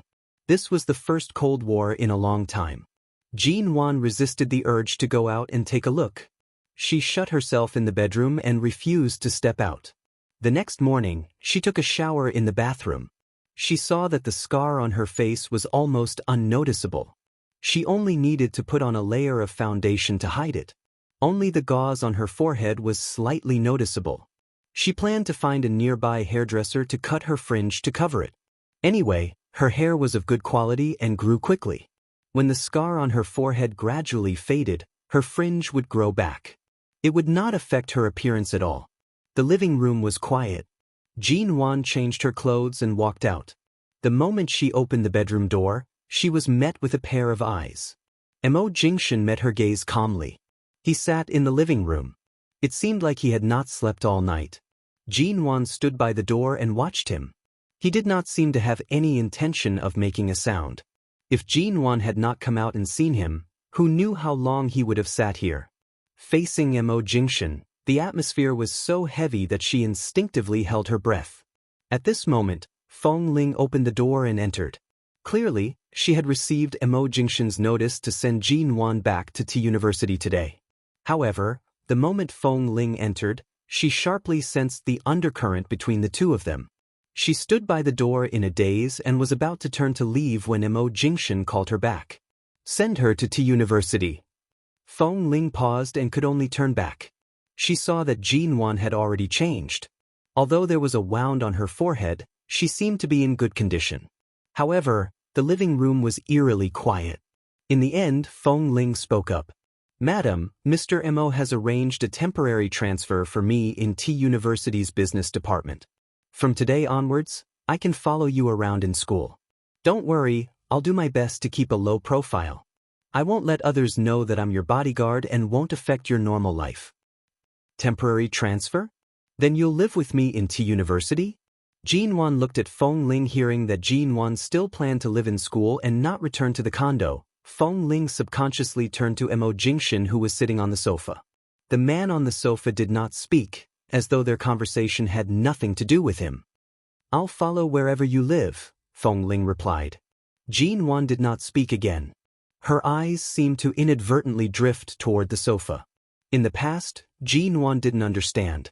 People always said that Mo Jingshan was a noble creature who could freeze people to death just by sitting there quietly. She always felt that it was an exaggeration. She admitted that he was cold and noble, but it was too exaggerated to say that he could freeze people to death in an instant. How could he be so scary? But now, Mo Jingshan only sat there and did not say a word, but Jinwan could deeply feel she had really offended him last night. Those inexplicable hypotheses seemed to have inadvertently touched his reverse scale. He felt as if he had plucked the fur off a tiger's head. Was what he said yesterday too much? She looked at him and was about to speak when she heard Mo Jingshan's phone ring. He picked up the call and did not look at her again. Countless words were stuck in her throat. Jinwan really wanted to say that she did not mean it that way last night. Divorce and questioning were all her hypotheses. She had been out of her mind to cause trouble on the birthday that he had meticulously planned for him. She wanted to apologize, but after trying for a long time, as she watched his cold back view as he stood up to answer the call, she could not say a single word. After all, her anger yesterday was just a simple matter of being a little jealous and throwing a tantrum with him. But Mo Jingshan was really angry. She was just relying on the fact that he had always given in to her. That moment of incoherence had caused her to be caught unprepared. I still have matters to attend to at the company. I have to return to High City today. When Mo Jingshan put down the phone, he turned back to see that Jinwan had not left. He lowered his head to look at his watch, his tone calm and unperturbed. Have Feng Ling send you to university before 8. If you want to stay in the dormitory, that's fine. I'll have someone pack up your luggage and send it to the dormitory. If you really don't want to stay in this condo, since it's already under your name, you can rent it or sell it. Are you leaving now? Jinwan held it in but still blurted out. Mo Jingshan looked at her. Jinwan thought that he would at least say something, but in the end, the man did not say anything. He picked up his jacket and turned to leave. Mrs. Mo, it's almost time for Professor Lin's class. Feng Ling saw that Jinwan clearly wanted to chase after him to apologize but was still holding it in. She comforted her and said, Mr. Mo must have some matters to attend to at the company, so he went back today. When he finds some time in the next few days, he will definitely come to see you. Seeing that Jinwan did not respond, Feng Ling asked patiently, Do you want to go eat breakfast first? Jinwan focused and turned to the kitchen. She took out the cake and cut it while saying, No need. There's still so much cake. I'll eat some and then go to university. Feng Ling looked at the cake and asked in surprise, Why are there only 4 left? Jinwan paused and raised her eyes to look at her. Do you know how many cakes there were here yesterday? I do.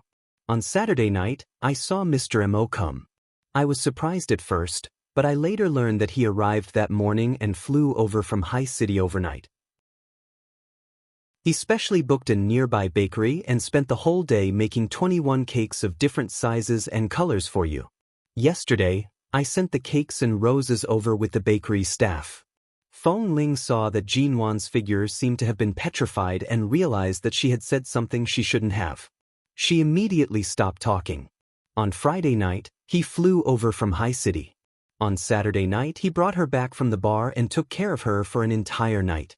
On Sunday night, he angered her to the point that he could not sleep. In other words, he had not slept for 3 whole days.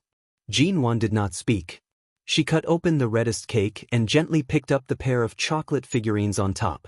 She placed them on a plate and carefully placed them there without eating. Seeing that Jinwan had suddenly lowered her head to eat the cake, Feng Ling approached. Mrs. Mo, did you quarrel with Mr. Mo?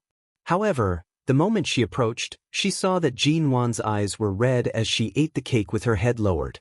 Feng Ling was usually a serious and cold person.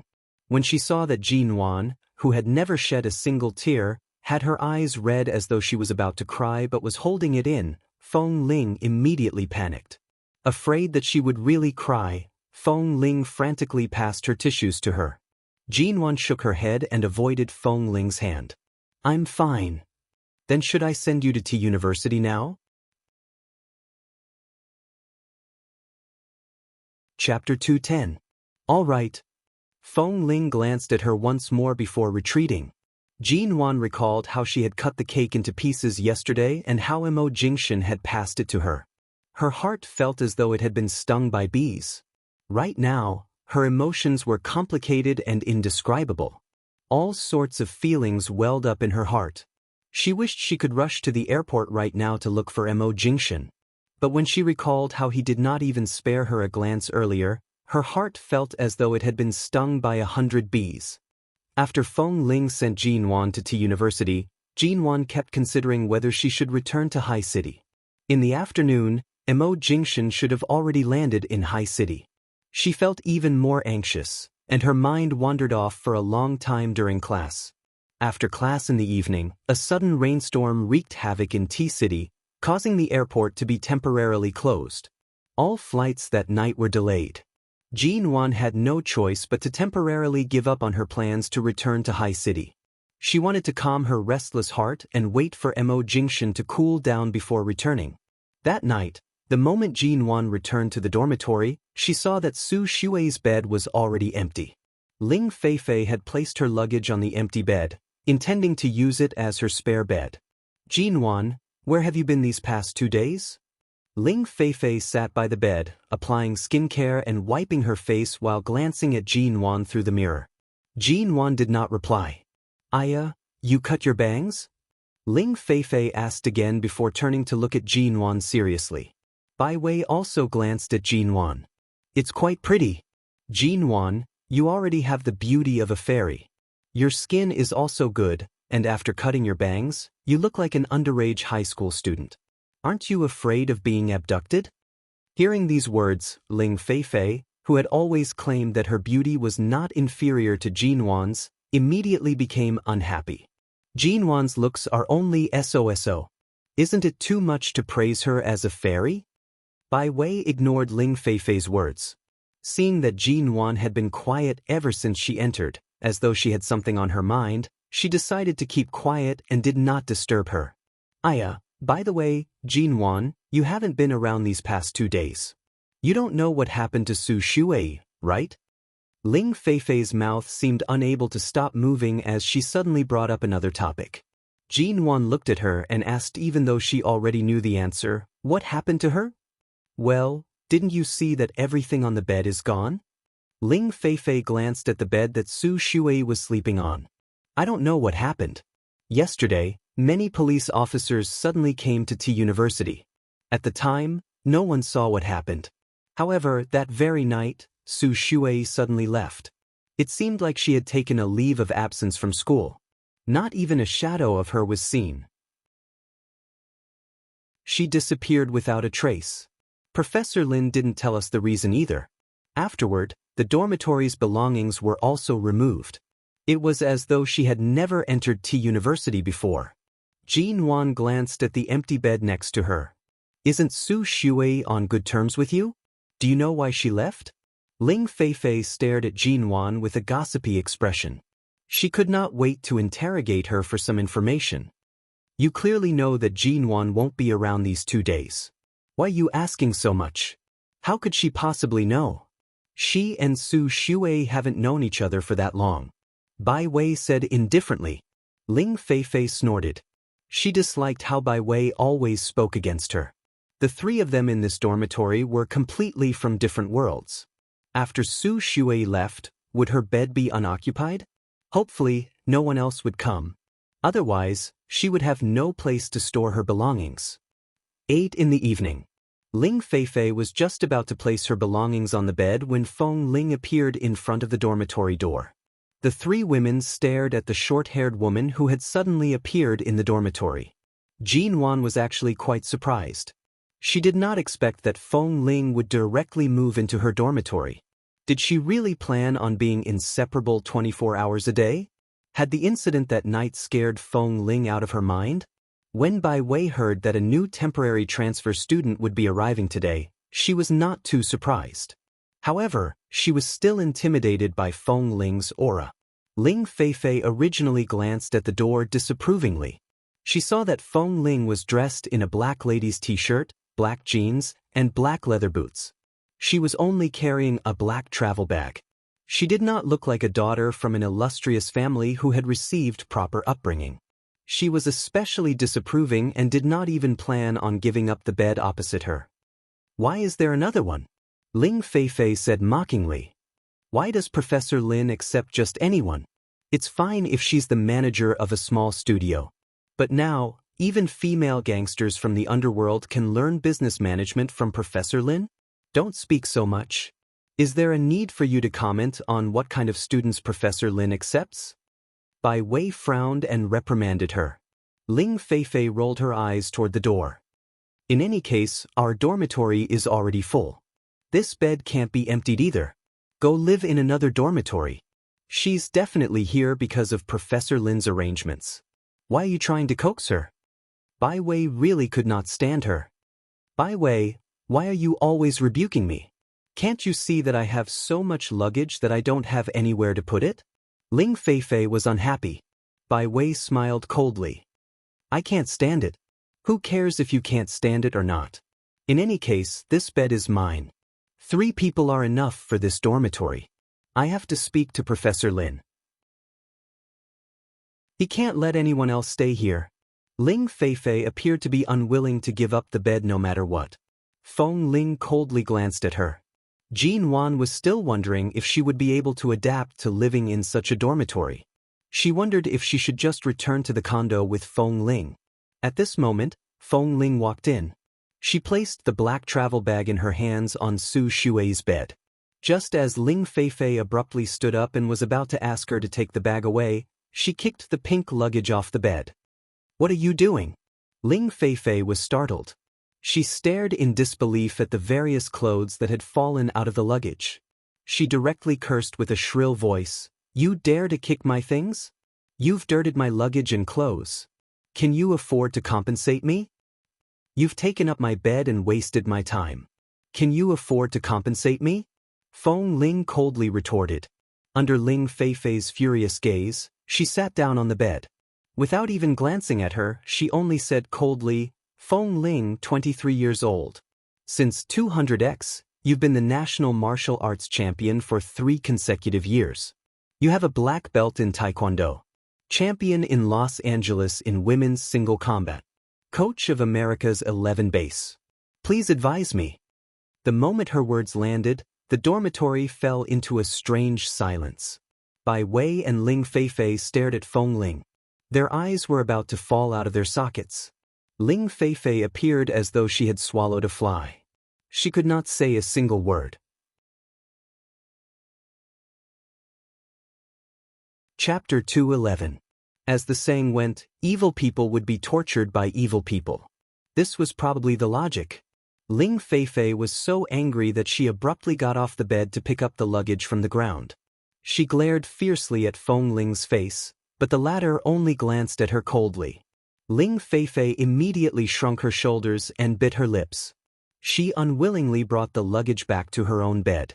Jin Wan's smile was mild. She did not pay them any further attention and sat on the bed to read. However, it was as though she was in the day. She could not focus. The rain continued to pour outside.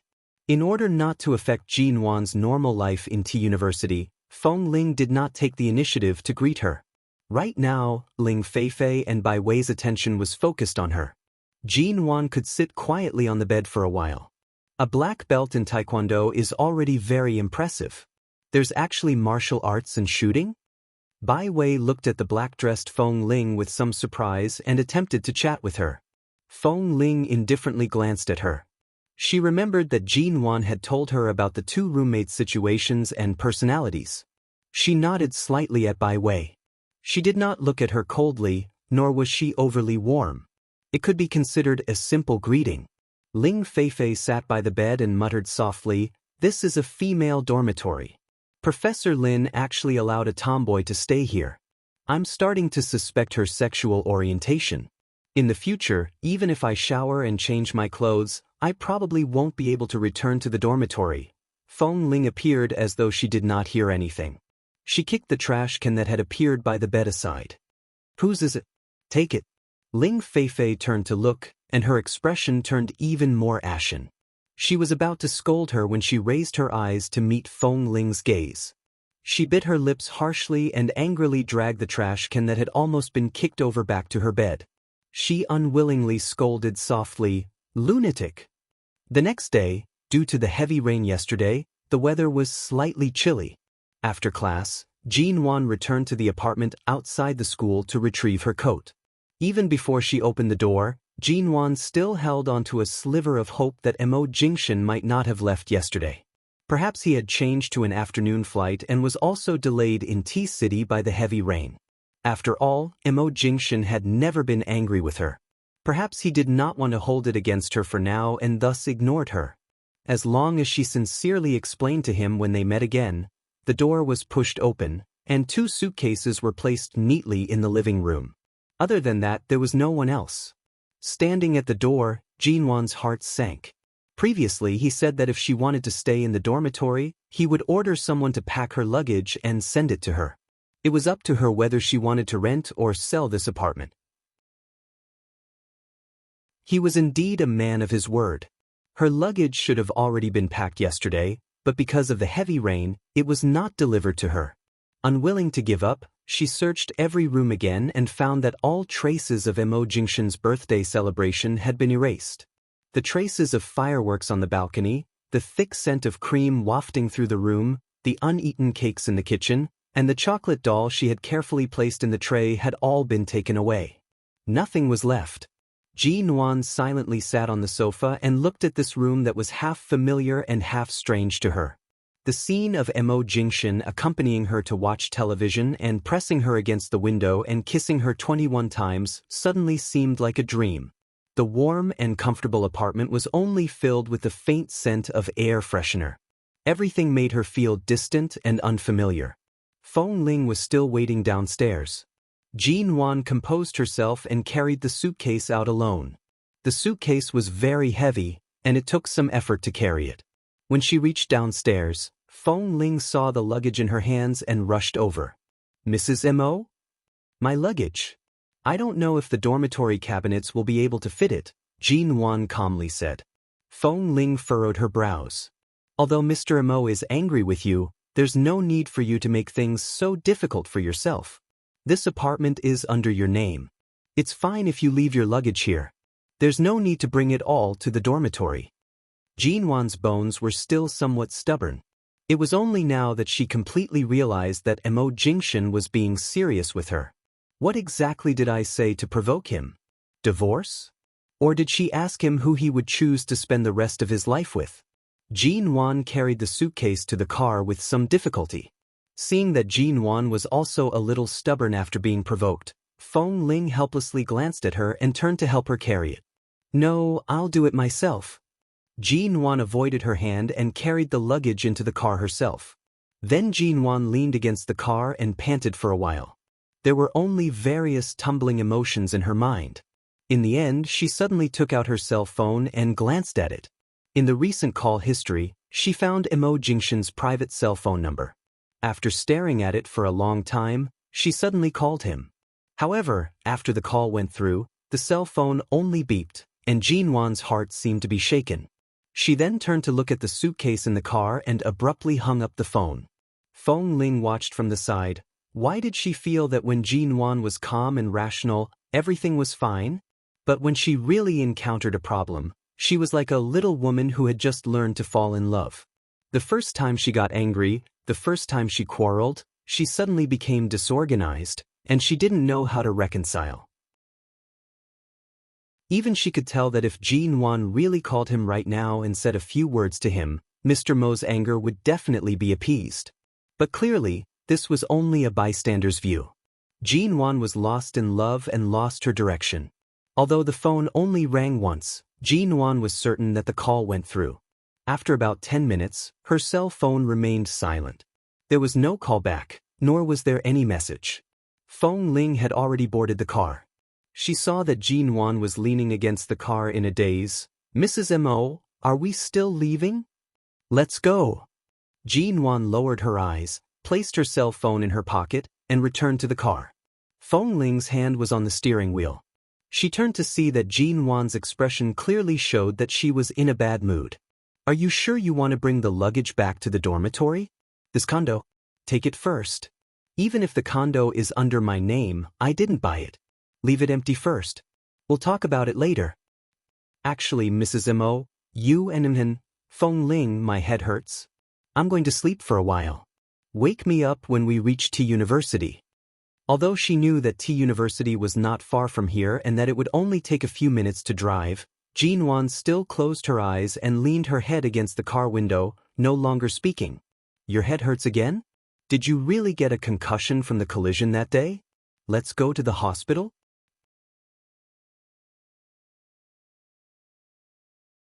Chapter 212. Hai Cheng, Mo Corporation. The executive meeting room went silent for a moment because of the short ringtone. Ever since CEO Mo returned from T-City, his entire being emitted a frightening coldness. Although he was not easy to talk to in the company, today he was extremely difficult to talk to. No one dared to approach him for fear of losing their jobs. The meeting was proceeding in an orderly manner. Mo Jingshan sat in the seat of honor and listened to the reports of the executives with a cold expression. It was not until his cell phone on the table rang that his expressionless face changed slightly. However, he only took a glance at his cell phone. The ringtone was very short and almost stopped after one ring. Everyone in the conference room had personally witnessed the change in temperature from the coldest days of winter to the perennial ice and snow in the North Pole. It had always been cold, but right now, it was so cold that it penetrated their hearts. Shen Mu stood by Mo Jingshan's side and did not dare to speak.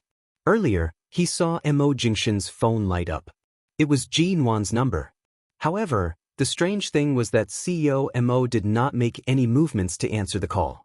The other party also hung up immediately. What situation was this? Could it be that they quarreled? CEO Mo, should we pause the meeting and return the call? Shenmu asked softly. No need. Continue. Mo Jingshan's tone was extremely mild. That night at 8 o'clock, Jinwan packed up the things she had brought back from the condo. She did not pay attention to any of the questions in the room. Only Feng Ling remained silent as she watched Jinwan pack up. She could tell that Jinwan was clearly using the tiredness of packing to vent her emotions. Right now, it was better for her to do her own things. By the time Jinwan finished packing and returned after taking a shower, it was already 9 o'clock. Nowadays, young people were used to staying up late. Ling Feifei tossed and turned on the bed, unable to sleep. She said, Professor Lin is really too strict. Usually he doesn't allow us to go out at night. He even arranged for security guards to stand guard outside our dormitory. Really, at night, even a fly can't fly out. I suspect that I'm not here to study but to enter a small prison. Professor Lin is being cautious. Everyone in the management class has a high status. They all have powerful families behind them. If something were to happen to anyone here, not only would Professor Lin's reputation be ruined, he wouldn't be able to handle the responsibility. Therefore, it's understandable that he doesn't allow us to leave school at night, Bai Wei replied. Ling Feifei made a fisk sound. This is too boring. This is our first time in T-City, and we don't even have the chance to eat the local delicacies. How about this? How about the four of us take turns to treat each other? This Saturday, I'll treat everyone. Sunday, it'll be Bai Wei's treat. Next Saturday, it'll be Jinwan's treat, and the following Sunday, it'll be Feng Ling's. We can only find time on the weekends to eat, drink, and play. After Ling Feifei finished speaking, no one in the dormitory replied. As if to support herself, she said, Aya, then I'll take it as a silent agreement. It's settled then. Bai Wei lazily raised her head from the bed and asked, I see that you really came to T University to mess around. As expected, you don't put any effort into your studies. Ling Feifei pursed her lips. I'm also very attentive in class, all right? As she spoke, Ling Feifei glanced at Feng Ling. Look, Feng Ling is the one who doesn't put any effort into her studies. In class today, I noticed that she didn't pay much attention to Professor Lin's class. Even now, I haven't seen her take out her books to revise. If we're talking about slackers, isn't she worse than me? Feng Ling glanced at her indifferently. The moment Ling Feifei met her gaze, she subconsciously turned her head away, not daring to meet her gaze. She's a martial arts champion. What are you? Bai Wei chuckled. Ling Feifei did not speak. Her gaze suddenly shifted in Jin Wan's direction. Feng Ling's martial arts skills truly caused others to shrink back. It was best not to provoke her. Bai Wei was an executive who had experienced many trials and tribulations in a large company. If they really wanted to compete in verbal skills, she could not compare to Feng Ling. On the other hand, this Jin Wan always appeared quiet and unconcerned. I say, Jin Wan, you spend the most time revising every day. What's the point? Isn't it just a small real estate studio? What big development can there be? No matter how much you learn, you'll only be able to manage tens of people. I feel that it's a waste of time for you to learn management from Professor Lin. Jin Wan had originally planned to sleep. When she heard these words, she did not turn around to look at her. She only casually replied, a small studio is also a work organization. Good business management will have the same effect on a company with tens of thousands of people or a studio with tens of people. I think what you should do is think of a way to hug onto someone's thigh and get them to invest tens of millions of yuan in your studio. It's more important to raise the standards of your own studio. Otherwise, how can such a small studio be presentable? At this moment, Feng Ling suddenly glanced at Ling Feifei coldly. Do you like to meddle in other people's business? Ling Feifei was confused. I meddle in Jin Wan's business. What does it have to do with you? Long-winded. Feng Ling expressionlessly rolled her eyes. Right now, it's time to rest. Maintain silence, understand? You. Ling Feifei abruptly sat up, glaring at her. However, Feng Ling coldly picked up her earphones and put them on. She did not even look at her. The dormitory was very quiet. No one paid her any attention. Ling Feifei wanted to throw a tantrum but did not dare to direct it at Feng Ling. She then turned to look at Jin Wan, who had yet to turn around.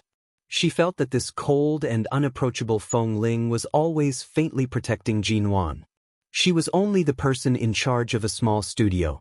She had no money, no power, and no background.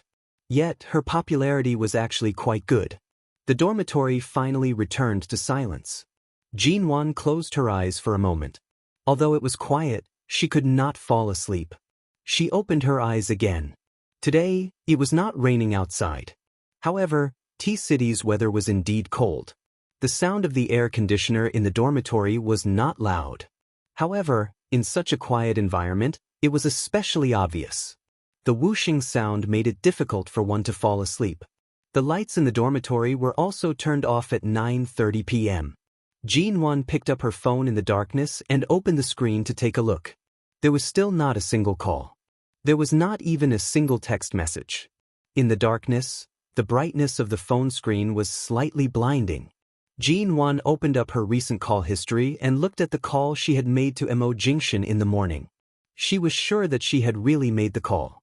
However, even now, several hours had already passed. Her phone remained silent. She confirmed that her phone was not broken. She also sent a text message to check the balance of her phone, proving that it was still working. Jin Wan pressed down on the screen to turn it off.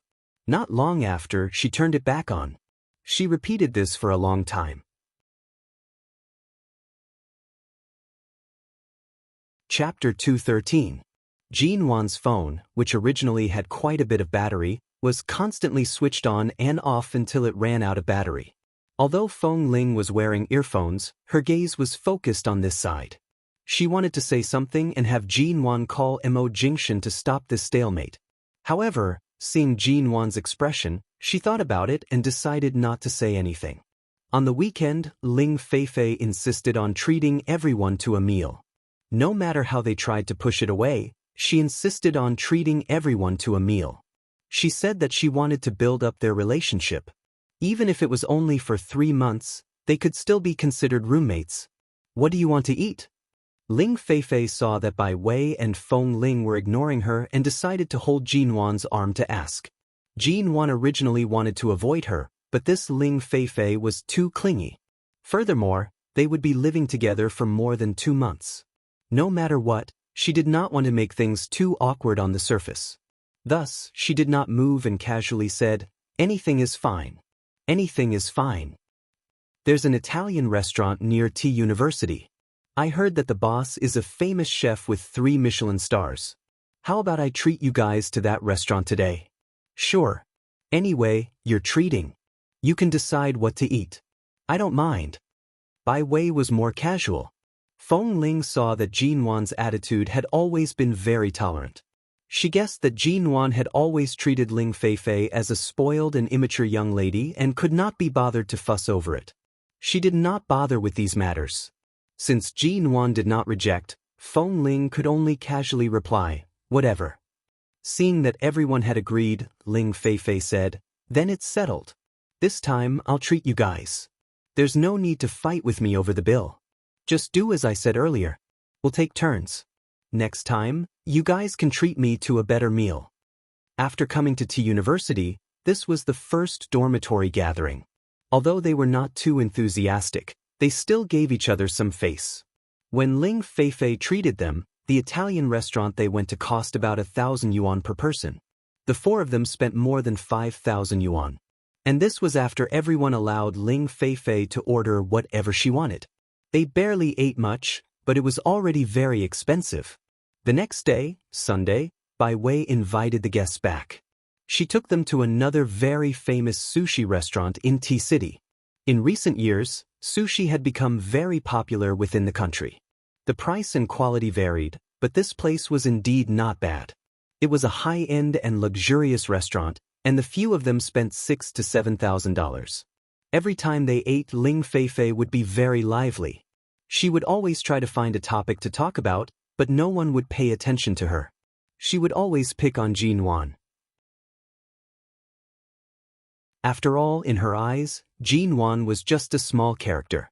When she was happy, she would hold her arm as her roommate. When she was unhappy, she could casually poke at her. However, every time, Bai Wei and Feng Ling would speak up to defend her. If it was only Feng Ling who defended Jin Wan, they might have suspected something. However, even Bai Wei always stood by Jin Wan's side. Ling Feifei could not find fault with them and could only tease them from time to time. She then smiled and said that she was only joking. Right now, if it weren't for the fact that Jin Wan did not take Ling Feifei seriously and did not care about them at all, with her original temper, she would definitely make Ling Feifei cry and go home to find her parents. Since it was not important, she could not be bothered with it. In any case, she was indeed a spoiled rich young lady. A week later, on Saturday, it was Jin Wan's turn to treat. Ling Feifei sat in the dormitory room and suddenly asked, "What are we eating this week?" The other 3 people in the dormitory had almost forgotten about this agreement. After all, it was only a meal. Who would really need to remember the rules? Ling Feifei turned to look at Jin Wan. "Jin Wan, it's your turn to treat today." It did not matter to her whether she was treating or not. Jin Wan did not care about such things. However, it had been more than a week since she communicated with Mo Jingshan. They did not even exchange a single phone call. Right now, she did not appear to have changed much, but her heart was actually heavy. She could not muster up any other interest. "What do you want to eat?" she casually asked. "I've already tasted the skills of the Michelin star chef from the Italian restaurant. I've also tried the most famous sushi restaurant in T-City. How about we eat seafood this week? Previously, I saw on the internet that many of the oysters shipped from overseas are of superb quality. They're big and delicious. Let's go eat a seafood feast." "You're really demanding an exorbitant price." Bai Wei mocked from the side. "Don't tell me you're tempted by the seafood restaurant you heard about a few days ago? You've always wanted Jin Wan to treat us there?" Ling Feifei ignored her, continuing on her own. "It's the one I heard about previously.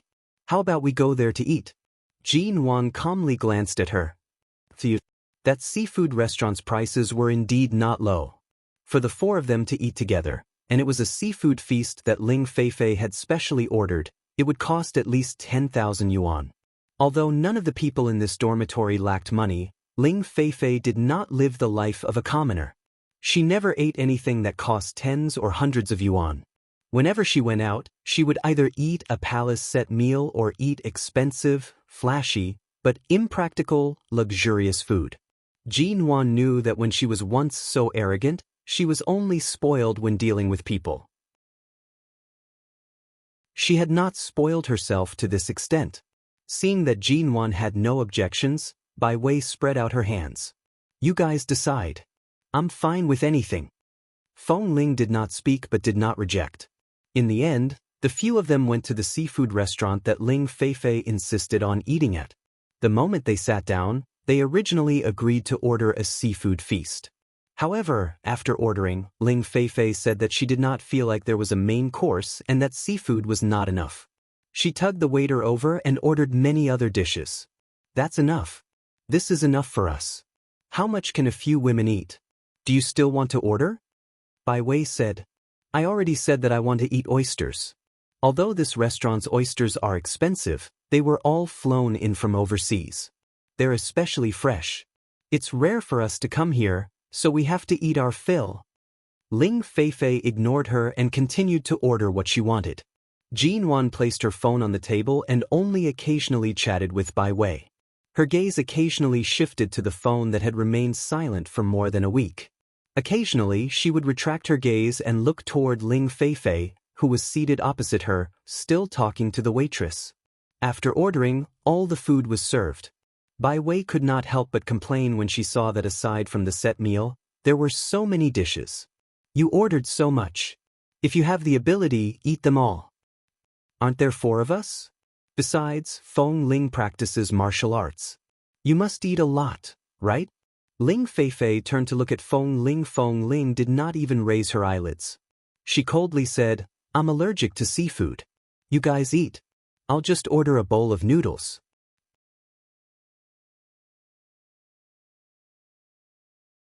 Chapter 214. Bai Wei immediately mocked. She glanced at the embarrassed Ling Feifei. Remember to finish it all. If there's too much left, it'll be too much.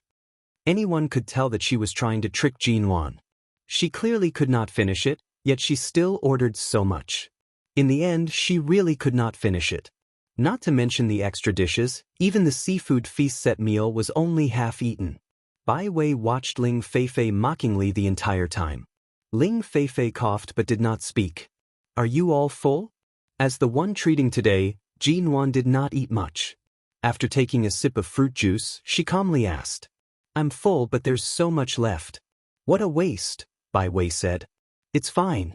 Seafood isn't suitable for takeaway. There's nothing we can do about the leftovers, Jin Wan calmly said. She stood up to pay the bill. As expected, Ling Feifei did not have any good intentions. The dishes she ordered later on were all more expensive than anything else in the set meal.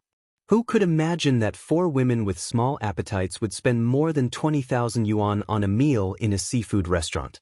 Even someone like Mo Jingshan with his wealth would not exaggerate to such an extent. Whenever he brought Jin Wan out to eat, he would only choose what she liked. He did not care about the price. Even if it was tens, hundreds, or even thousands of yuan, it was fine as long as it was clean and tasty. Today, Jin Wan had truly broadened her horizons. However, no matter how expensive this seafood restaurant was, it could not possibly have such a price. In the end, it was only because Ling Feifei had ordered the most expensive dishes that it exceeded 20,000 yuan. Jin Wan first went to the bathroom. When she came out, she saw that Ling Feifei had come out. Seeing that Jin Wan did not immediately pay the bill, Ling Feifei said in amusement, It seems like you really ordered quite a lot today. It should be quite a lot, right? Did you bring enough money?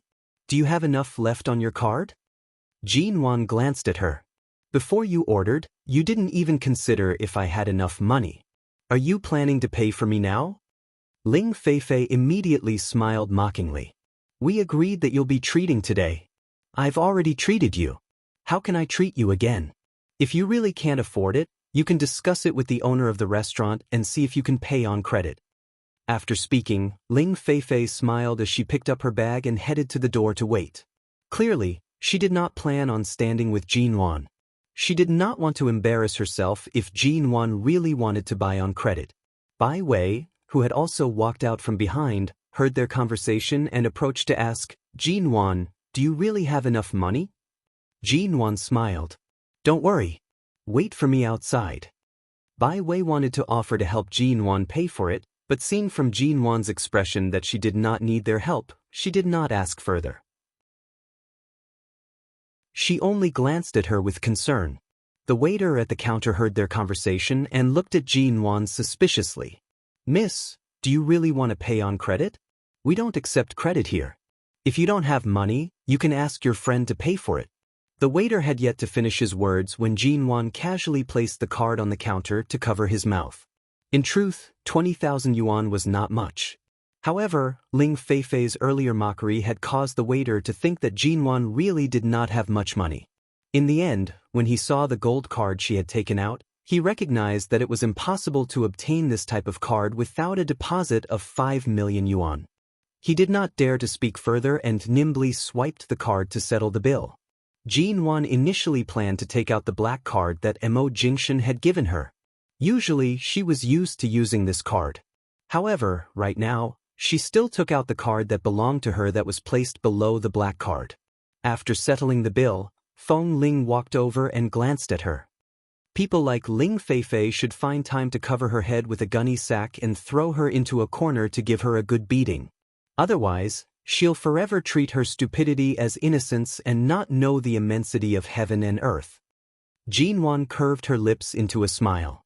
"I won't stop you if you want to beat her up, but it's best if you wait until after my classes are over. Back then, Professor Lin repeatedly reminded me not to be too calculative with these hedonistic young masters. If it weren't for Professor Lin's warning, I would have already made Ling Feifei regret staying in the same dormitory as me on the first day." Jinwan would never suffer such grievances. Her methods were not simple. Feng Ling knew this as well. Thus, when she saw how flexible Jinwan was recently, she really suspected that Jinwan's emotions had been affected by her relationship with Mo Jingshan. She actually allowed such a small character to jump around in front of her.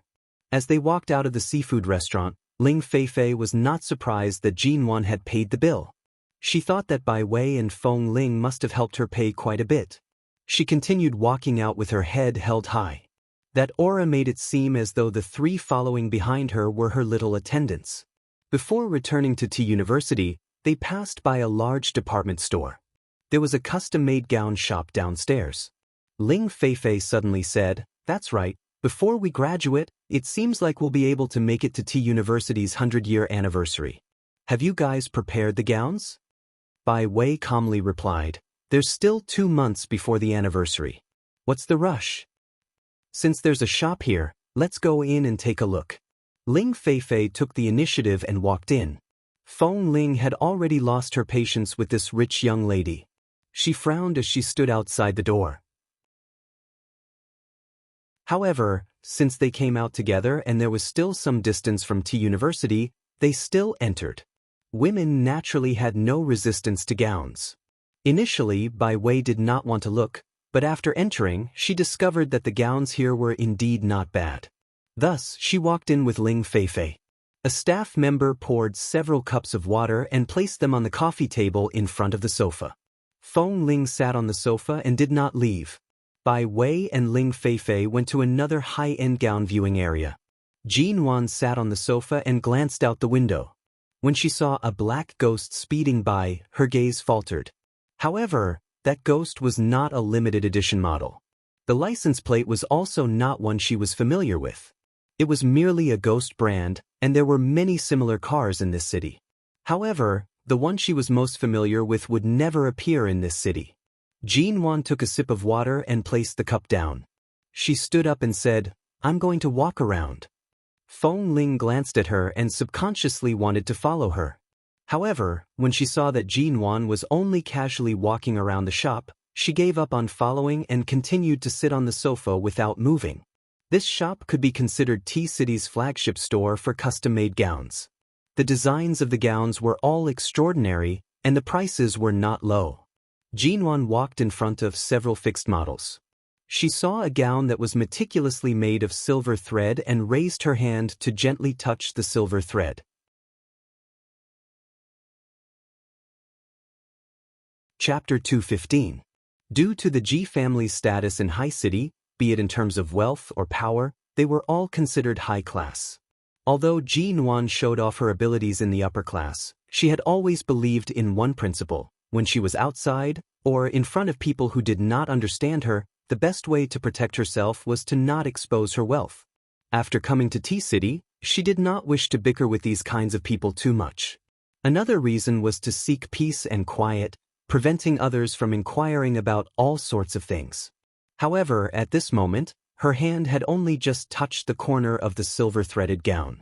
When an employee by the side heard Ling Feifei's words, she subconsciously reached out and forcefully pushed Jean Wan's hand away. Jean Wan looked at this gown that was not considered high-end in her eyes. She then expressionlessly turned toward the employee. "This gown is worn by a model. Isn't it placed here for the customer to see? If it can't be touched, why place it here? There's no touching sign on it. Who gave you the right to push away a customer? Your guts aren't small."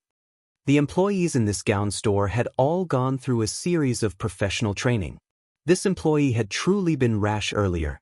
The moment she met Jean Wan's cold gaze, she immediately regretted her actions. But being scolded in front of everyone, the shop assistant was still a little displeased. She said, "Miss, this is the treasure of our shop. The price is at least $1 million. The one you touched just now is also the most expensive one in this series. Of course, you can't touch it carelessly. If you break it or dirty it, you really can't afford to pay for it. This is an annual fashion show in Paris, France. It was just sent over from France and was only placed here this morning. We haven't had the time to put up the no touching sign." The employee's confidence naturally stemmed from Ling Feifei's words earlier. She was certain that Jean Wan, who was dressed simply, would not be able to afford it. When Ling Feifei heard these words, she immediately approached. She looked curiously at the silver-threaded gown and could not help but reach out to touch it. "This one is indeed very beautiful. Can I try it on?" The shop assistant, who had just said that they did not have time to hang up the no touching sign, saw Ling Feifei's actions and did not stop her. Instead, she smiled even more cheerfully and said, "Yes, miss, please proceed to the VIP changing room inside. Our shop assistant will help you try it on." As he spoke, the employee no longer paid any attention to Jean Wan, who did not have the slightest sign of a famous brand. He eagerly pulled the other employees along to serve this Miss Ling, who looked like a tycoon at first glance. Bai Wei coldly glanced in Ling Feifei's direction and walked to Jean Wan's side to comfort her. "This young miss is probably born with her eyes on the top of her head. She's asking us to accompany her for a meal and to shop with her just to flaunt her wealth and let us see her illustrious family background. Ignore her." At this time, Jean Wan glanced at Feng Ling, who was looking at her. Feng Ling sat on the sofa and looked at her teasingly, as if saying, "You can even tolerate this? That gown earlier, what do you think of it?"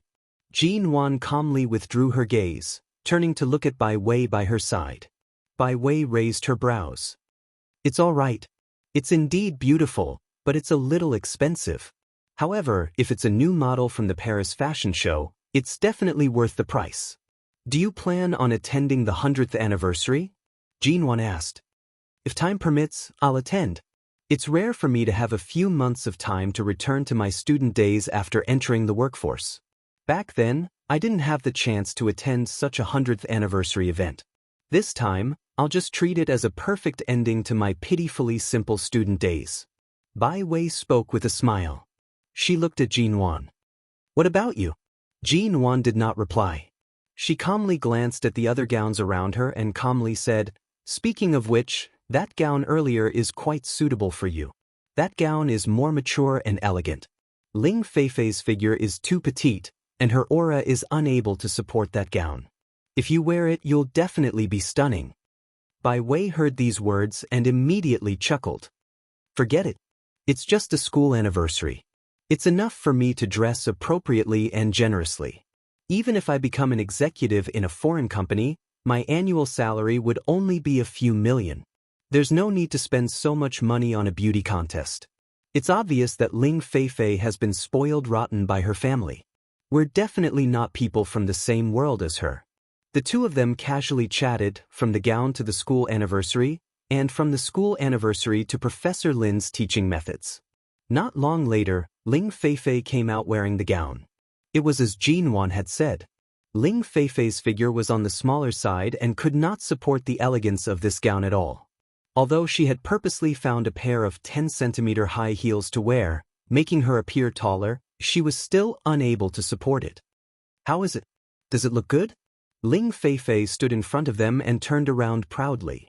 I plan to buy this one. Bai Wei smiled but did not speak. She did not say that it looked good, nor did she say that it did not look good. Jinwan only raised her brows. She did not speak, but her gaze spoke volumes. In truth, her attitude was the same as Bai Wei's. It was just that she clearly did not feel that it was good. She was just too lazy to say anything. However, the employee who had pushed Jinwan earlier intentionally observed Jinwan's expression. Ling Feifei also intentionally looked toward Jinwan when the employee suddenly spoke up. Miss Ling, it's best if you don't ask them. Some people are born to be envious of others. There's no meaning in asking like this. Right now, some people's expressions are clearly saying that the grapes are sour. They definitely won't say that it looks good. That's right, that's right. The other employee, in order to quickly sell this most expensive gown and earn a generous salary, also chimed in. You can't afford it yourself, but you don't want others to buy it? What kind of gaze is that? It's as though Miss Ling's beautiful gown has pierced your eyes. Miss Ling, what kind of friends do you have? They're just roommates. They can't be considered friends. Ling Feifei stood there with a pleased expression, allowing the two employees to praise her as they pleased. She spun around twice and said, This gown is indeed not bad. Are there any other styles? If you really like it, buy it, Jinwan said indifferently. Let's go take a look at the other floors of the department store. Call us when you're done. After speaking, Jinwan and Bai Wei exchanged glances and turned to leave.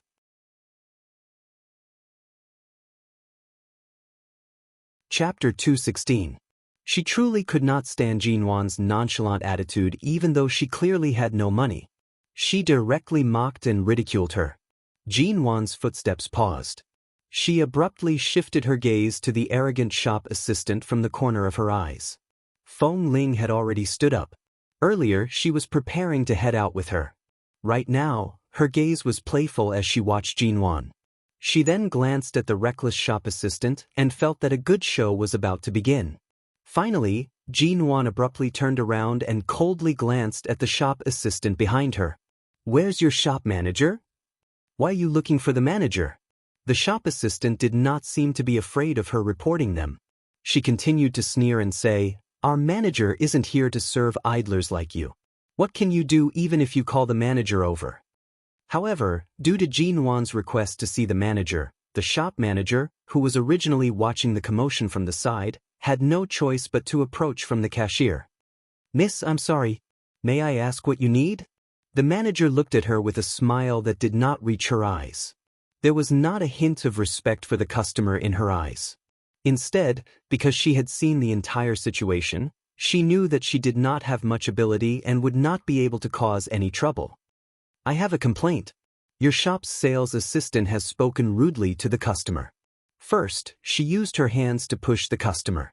Now, she is using her words to provoke the customer. Jinwan's face was expressionless. Her expression was exquisite and cold as she added, she even had the intention to compare the two customers who entered at the same time, elevating one and belittling the other. This kind of snobbish behavior is one more crime. The manager immediately laughed. Miss, it's not that I want to criticize you, but earlier, I saw everything with my own eyes. Our shop assistant didn't do anything. This gown is indeed not something anyone can touch. If you were like Miss Ling and could afford it, we naturally wouldn't say anything. However, you clearly can't afford it, yet you insisted on touching it. The shop assistant was afraid that you would dirty it and ruin it, so she subconsciously pushed you. She didn't hit it hard, so why do you have to be so calculative? Besides, our shop assistant's judgment of people isn't wrong. Miss, there's nothing eye-catching on you. With one look, I can tell that you're just an ordinary student. You want to hug Miss Ling's thigh and accompany her to shop, but you have to be clear about your own status. You don't even have the right to touch something that she can try on. This is life. You don't have her money or power, so you're destined to be divided. What do you have to be unhappy about? As the manager spoke, she examined Jean Wan from head to toe. She estimated the price of her clothes, shoes, bag, and other items. She could not see the logo and could only see that they were from a few international brands of them. However, they were not. Miss could tell that the brand of them, of her, of them, of not there, of them, of Ling, but they were not. Could it be that everyone in this shop is snobbish? Bai Wei could not stand it any longer. She coldly reprimanded while frowning by Jean Wan's side. However, Jean Wan only smiled mildly. She reached out to block Bai Wei, who was about to stand up for her. At the same time, she picked up her phone and turned to make a call. The employees and managers, including Ling Feifei, who was about to change out of that gown to try on other gowns, all looked toward Jean Wan as though they were watching a show. Call her? Who could she call? Could it be that because she was too poor to afford a gown, she was going to angrily call the police like a junior high school student after being ridiculed by the employees? Even the Bureau of Industry and Commerce could not do anything about this, much less the police. How ignorant and childish. The employees sneered, fighting to change into Ling Feifei's gown. After Ling Feifei changed into another gown and came out, the employees carefully tidied up the most expensive silver gown in the store and put it on the model. In a short 10 minutes, the employees surrounded Ling Feifei, one after another, trying to persuade her to buy a gown here today. At this moment, the manager in the store suddenly saw the figures of several people in charge of the department store appear by the door. She looked at the several big shots dressed in suits with solemn expressions. Seeing them suddenly push open the door, the manager was surprised and rushed forward to welcome them. Xiao Chen? Xiao Zhang? Why do you have the time to personally patrol the store? Is the department store going to start a fire inspection again? Or is there some big shot coming to patrol the department store? If there's any situation, you could have just given us a call. How could we trouble the two of you to personally come? The manager walked over with a face full of smiles, but for some reason, her heart began to beat like a drum. This department store was the center of High City's G Corporation's chain department store in the country. It was also the largest G Corporation department store in the country aside from High City. Usually, these managers and directors would never personally come to patrol the employees. These were all big shots who sat high up in the department store's air-conditioned office. Today, they all appeared at the same time. The manager subconsciously felt that something was wrong. Otherwise, she would not have been able to invite them even if she wanted to. Seeing that the manager had already gone forward to welcome them, and seeing that it really was CEO Chen and CEO Zhang, the employees subconsciously rushed over to welcome them. Their faces were full of smiles as they welcomed them politely. In an instant, Ling Feifei, who was originally surrounded by a group of people, was suddenly left alone. Ling Feifei had just put on the second gown. It had a zipper at the back, but the zipper was only half pulled up. She angrily called for them to come back and help her pull it up, but after calling out twice, no one paid her any attention. CEO Chen and CEO Zhang were the direct managers of this department store. They were also the managers of High City's G Corporation and were the general manager and director of this department store. Normally, they did not have the opportunity to meet them. It would not be an exaggeration to say that they were their immediate superiors.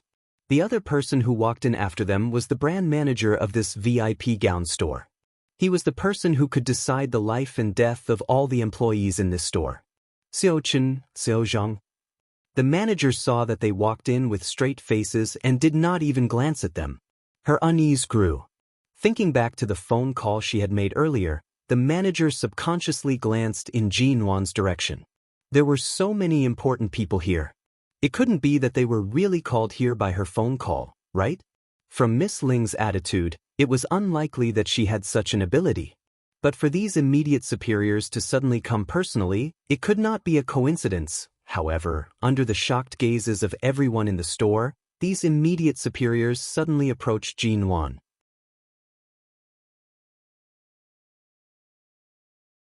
Chapter 217. When the people in the store heard these words, their legs immediately softened. What, Miss G? The employee who had pushed Jinwan earlier also looked toward the expressionless Jinwan with a dumbfounded expression. Even Ling Feifei, who was struggling with the zipper of her gown, abruptly raised her eyes in shock. Wasn't Jinwan just the person in charge of a small studio? Why was the boss of a chain department store under the G Corporation treating her like a little eunuch seeing the Empress Dowager? CEO Chen and CEO Zhang eagerly handed their name cards over to Jinwan. Miss G, we are the people in charge of this department store. If you have any problems in T-City that you need our help with, you can contact us at any time. Our phones will definitely be on for you 24 hours a day. Facing these two, Jinwan did not smile politely. Instead, she mildly glanced at the name cards they handed over. Her expression was cold and emotionless as she said, "Deal with the problems in your department store first." Her actions of not giving them any face not only did not cause CEO Chen and CEO Zhang to be unhappy, it even caused the two who were usually high and mighty to nod their heads repeatedly. They all agreed, "Yes, yes, yes. All right. We'll deal with it immediately." Who would dare to slight the G Corporation's true heiress with her presence? This entire department store belonged to their G family. Miss G, please take a seat. Please take a seat first. Leave this to us. Xiao Chen respectfully invited Jinwan to sit on the sofa by the side. He then indicated for the employee to bring some drinks over. Although the employee did not know the identity of this so-called Miss G, she was so frightened that she immediately poured a cup of coffee and brought it over. Feng Ling stood by the side, the corners of her lips seemingly curving up. Although Bai Wei was surprised, she also felt that the student that Professor Lin accepted was definitely not simple. Perhaps Jinwan was usually too low profile. However, on Ling Feifei's side, there was a sudden "kacha" sound. The zipper on the back of her gown was abruptly torn due to her clenching her teeth and pulling it with great force. Jinwan held onto the coffee cup, lowering her head to slowly blow at the steam wafting out. Through the thick white fog, she could see the various expressions on Ling Feifei's and the employees' faces. She also saw Ling Feifei standing awkwardly because her zipper was damaged. She glared at her with an ugly expression. However, because she was unsure of Jinwan's identity, she did not know where to place her complicated gaze. Then, Jinwan exchanged a look with the supervisor who had already sensed that something was wrong and turned pale. The moment she met Jinwan's gaze, the supervisor's back stiffened. She wanted to ask CEO Chen and CEO Zhang who exactly she was, but just as she was about to speak, she suddenly received CEO Chen and CEO Zhang's glare. She was so frightened that her legs turned numb. "You again!" Director Zhang suddenly reprimanded the supervisor. "We received a report last time saying that the gowns in your shop are not in line with the brand's standard price. You even said that the manager of your store was too arrogant, so angry that some customers directly reported you to the higher-ups. You were the one who went to our office to write a letter of self-reflection and a letter of guarantee, promising to rectify the demeanor of the employees in the future and to cooperate with the change in the prices of the brands. It's only been 2 months, and your store is actually in trouble again." The supervisor's complexion was ashen. She wanted to explain but was scolded back down by Xiao Chen. By the side, the brand manager also reprimanded the supervisor and the employees. At the same time, he put on a fawning expression, trying to salvage their brand's image. He did not want these small characters to cause their brand to be removed from this large department store. However, the result was that this store was about to be closed down due to damaging the image of the department store. The G Corporation department store would no longer cooperate with this French luxury gown brand. They were ordered to clear away all the goods within 2 days, vacate the store, and never renew the contract or cooperate with them. They never expected that it would cause such a serious consequence. The supervisor and the employees who were about to lose their jobs also faced the consequences of having their wages deducted and being fined. Even the brand manager who had followed them here panicked. They knew that the problem lay with Jinwan and wanted to plead for her. However, Jinwan only sat quietly on the sofa, not even glancing at them. The brand manager was responsible for the image and marketing management of this French luxury gown brand in the entire province. Seeing that the largest department store in T-City was about to remove their brand, he angrily scolded the supervisor and the others. "What are you waiting for? You've affected our brand's image and caused such a terrible consequence. Do you think deducting our wages can solve the problem? If there's no way to salvage the situation, the brand's legal staff will come to you within 3 days. Because of your stupid behavior, it has led to such a serious consequence. If the brand's legal department doesn't sue you until you go bankrupt, you won't be able to report back. A bunch of idiots. Hurry up and apologize to Miss G. Think of a way to plead for her. Salvage the brand's loss." Hearing that not only would they be fined, but they would also be sued by the brand's legal staff, the supervisor and employees who were already tense rushed to Jin Wan's side in fright, apologizing profusely. At this moment, the supervisor and employees' attitudes were so servile that they wished they could directly kneel down. The supervisor was the first to step forward to hold Jin Wan's hand, wanting to put herself in her shoes and plead for leniency. Just as the supervisor's hand was about to touch Jin Wan's arm, Feng Ling raised her leg and kicked over a pot of boiling water on the coffee table. The boiling water splashed onto the supervisor's arm, causing her to cry out in pain. She took a large step back, staring in fear at Jin Wan, who remained seated quietly on the sofa with a calm attitude. Seeing this scene, Bai Wei, who was standing by the side, finally realized that Feng Ling's relationship with Jin Wan was not shallow. No wonder she had always felt that someone like Feng Ling was always protecting Jin Wan. From the looks of it, Jin Wan's identity was indeed extraordinary. Even though she was not clear of Jin Wan's identity, she suddenly had a premonition that Ling Feifei's fate would not be good in the future. After the supervisor was scalded, she took several steps back in a panic. Several employees also approached to plead for leniency. Feng Ling's expression was cold as she was about to stop them from approaching Jin Wan. All of a sudden, Xiao Chen and Xiao Zhang could no longer watch on. They walked over and berated, "What are you all standing here for? There's no way Miss G will listen to your nonsense. Look for the brand's manager and legal staff to resolve the matter." The mall security guards were sent over to pull away the employees who were kneeling and begging for mercy to prevent them from disturbing Jin Wan.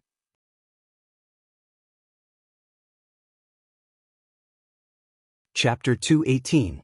That's right, that gown. Jin Wan pointed at the silver gown that the model was wearing. "Before your brand leaves this mall, sell this gown to me. How much is it?" The manager and the employees stared at her in shock. They then watched as Jin Wan took out a gold card and handed it to Xiao Zhang. "I want that gown. Help me wrap it up. Thank you. Be careful not to wrinkle it." She actually asked Xiao Zhang to run an errand for her. However, Xiao Zhang appeared as though he had received a reward. He immediately ordered for the gown Jin Wan wanted to be carefully removed from the model's body. He then ordered for the gown to be wrapped up and delivered to her. "Miss G, the bill for this gown can be transferred to our mall. You don't have to pay." Xiao Zhang returned and placed the card in Jin Wan's hand. Jin Wan calmly glanced at Xiao Zhang. She gave him face and accepted the card and the gown. However, in the blink of an eye, she handed the gown to Bai Wei, who was behind her. "Sister Bai Wei, this gown suits your skin and aura. It's for you." Jin Wan's attitude was courteous and matter-of-factly. In an instant, not only was Bai Wei shocked, the others present all had different expressions. Ling Feifei stood by the door. She almost crushed her teeth from gritting them. She was clearly the one who tried on this gown first. She was the one who saw it first. But Jin Wan actually bought it. She even gifted it to Bai Wei right in front of her. Jin Wan must be doing this on purpose. After the mall and the store's problems were settled, Xiao Chen and Xiao Zhang came to ask if Jin Wan had anything else to say. Jin Wan simply said a few words and left. She did not wish to stay here and deal with these people. The weekend wasn't a good time to be wasted here. Seeing that Jin Wan and the others had left, Ling Feifei was afraid that these people would pursue the matter of the zipper. Since there was a problem with the store, no one would think of her for now. Ling Feifei took advantage of the chaos to run out and catch up to them. "Jin Wan, stop right there." Ling Feifei followed behind and called out. She then quickly walked over. When she arrived before Jin Wan, She looked her up and down several times. She glared at her unhappily and asked, "Who exactly are you? How can the person in charge of a small studio invite the general manager and director of such a big shopping mall?" Jean Wan looked straight at her. Her indifferent gaze was focused on the carefully concealed unwillingness and embarrassment on Ling Feifei's face. She calmly said, "It's just studying at T University for 3 months. Is status and family background really that important? Are you sure you want to know the reason? Why don't you rank your roommates as well?" Ling Feifei was momentarily speechless. She could only glare at her in secret, but "It's wrong of you to lie." Jean Wan could not be bothered to talk nonsense with her. She frowned and said, "Do you still want to see the gown? If you don't want to watch, then go back. I'm tired. The wind is really strong today. It's indeed not good weather for shopping. If you want to continue shopping, you can do so on your own. We'll return to T University first," Bai Wei added. Ling Feifei abruptly turned to look at Bai Wei and then at the gown in her hands that was worth more than 1,000,000 yuan. Even now, she did not dare to imagine that a gown worth more than 1,000,000 yuan would be so generously gifted to Bai Wei. "Jean Wan," Ling Feifei suddenly angrily said, "your surname is Ji. That department store earlier belongs to Hai Cheng's Ji Group. Don't tell me you have some relationship with the Ji family?" Jean Wan calmly glanced at her and did not speak. She was about to flag a taxi to return to T University. Ling Feifei continued, "You're a relative of the Ji family? You were able to open a studio in Haicheng. Don't tell me it's because you're hugging onto the Ji family's thigh? Otherwise, how could there be a place for you in a place like Haicheng where every inch of land is worth its weight in gold?" Feng Ling could no longer watch on. She rubbed her brows by the side. She was really an idiot who deserved a beating. That night, Bai Wei and Jean Wan headed to the bathroom in the dormitory to shower. When they came out to change, they encountered each other in the changing room. Bai Wei asked as she changed, "Jean Wan, you're the daughter of Hai Cheng's Ji family, aren't you?" Jean Wan's actions did not change. She then picked up the hairdryer and turned to look at her. She smiled slightly and used a voice that only she could hear to say, "You can see through it, but don't say it out loud." As expected, it was clear that Jean Wan was just trying to keep a low profile. Ling Feifei refused to believe that Jean Wan's family background was good and would rather believe what she believed. She blindly placed the words Jean Wan's small studio together. But if she thought about it carefully, Jean Wan should be the young miss of the Ji Corporation. Hearing the words "you can see through it, but don't say it out loud," Bai Wei, who had been in the workplace for many years, instantly understood and nodded. It was the weekend. It was already the 3rd week after Jean Wan's birthday. T University's business management classes were almost halfway through.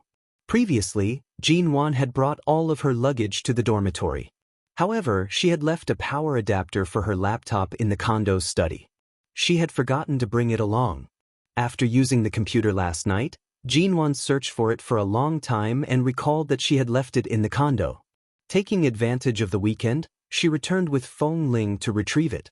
By the time they reached the condo, it was already evening.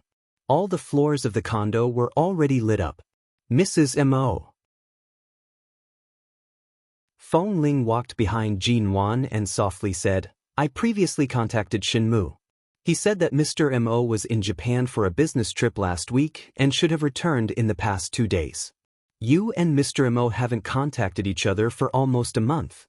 Are you not planning to take the initiative to give him a call?" Jean Wan's footsteps paused. If Feng Ling had not told her, she would not have known that M.O. Jingshan was in Japan last week. After so long, Jean Wan had grown too accustomed to being by M.O. Jingshan's side. Habit was a scary thing. It was so scary that she thought M.O. Jingshan would always be by her side. However, it was only today that she realized that if one day M.O. Jingshan did not want her anymore, or if M.O. Jingshan chose to disappear from her life, she would not be able to find him. That man's position was too high. As long as he was willing, he could be very, very close to her.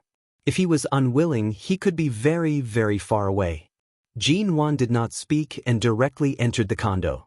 When she reached her floor and stepped out of the elevator, she was shocked to find that the door to her condo was actually open. Warm light seeped out from the half-closed door.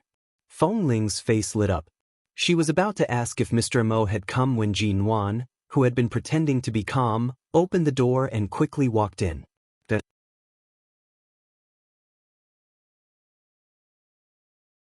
Chapter 219. Jin Wan pushed open the door and entered, looking at the bright lights in the living room. Feng Ling hesitated outside the door. Since Mr. Mo was here, did it mean that she didn't have to accompany Jin Wan tonight? After hesitating for a moment, she decided not to go in. This apartment was really big. The distance from the door to the bedroom was not close, but the bedroom door was closed, and there was no light inside. Aside from the living room, only the kitchen light was on. Why was it the kitchen? Would Emo Jingshan really come? Jin Wan felt an inexplicable feeling of homesickness. She had already prepared a lot of things to say. She wanted to say that she had always believed in him. When she said those words, it wasn't because she doubted their relationship and marriage. She was just stuck there for a moment. She directly said what she wanted to say, but she ignored the trust between them that had always existed. These days, she stared at her phone in a daze every day. Her hand always paused on the call button, but she could not press it. Had he finally calmed down? Had he finally come? Jin Wan stood outside the kitchen for a while. She wanted to go in but was afraid that it would be too sudden. She prepared a plan in her mind before stepping in. However, the moment she entered the kitchen, she saw an auntie in her 50s standing by the refrigerator, holding a shopping bag with a supermarket logo in one hand and opening the refrigerator door with the other. Jin Wan's footsteps paused, and the glimmer of hope in her eyes immediately dissipated. Her hands hidden in her sleeves clenched tightly and then loosened, as though there was something she wanted to hold but could not. The auntie in front of the refrigerator heard footsteps and turned back to see Jin Wan. She was surprised and then asked eagerly and kindly, "Hello, are you Miss G?" Jin Wan restrained her emotions and said, "Yes, and you are?" The auntie immediately smiled again. "Hello, Miss G. I'm Mr. Mo's private nanny hired more than a month ago. I'm responsible for cleaning your room every 2 days and changing all the ingredients in the kitchen to the freshest every day. I noticed that the things in the refrigerator have not been touched for a long time, and you haven't used the various ingredients bought in the past month. After all, Mr. Mo has paid for them long ago, so I still come on time every 2 days." Feng Ling heard the conversation inside from the outside. She didn't hear Mr. Mo's voice and felt it was strange. Was the person inside not Mr. Mo? She quickly walked in and saw Jin Wan standing in front of the kitchen door. She appeared normal, but her back was clearly tense. Feng Ling stepped forward hesitantly. When she raised her eyes to see the auntie inside, she instantly understood what was going on. No wonder this place is always clean. It turns out that people often come here to clean up. Feng Ling said in a low voice and then turned to see that Jin Wan was also smiling politely, but the smile did not reach her eyes. It was obvious that he was disappointed. "By the way, Miss G, I buy these things every 2 days. Are you not used to them, or have you not been staying here recently? I see that many of the things in your bathroom have not been used in a long time."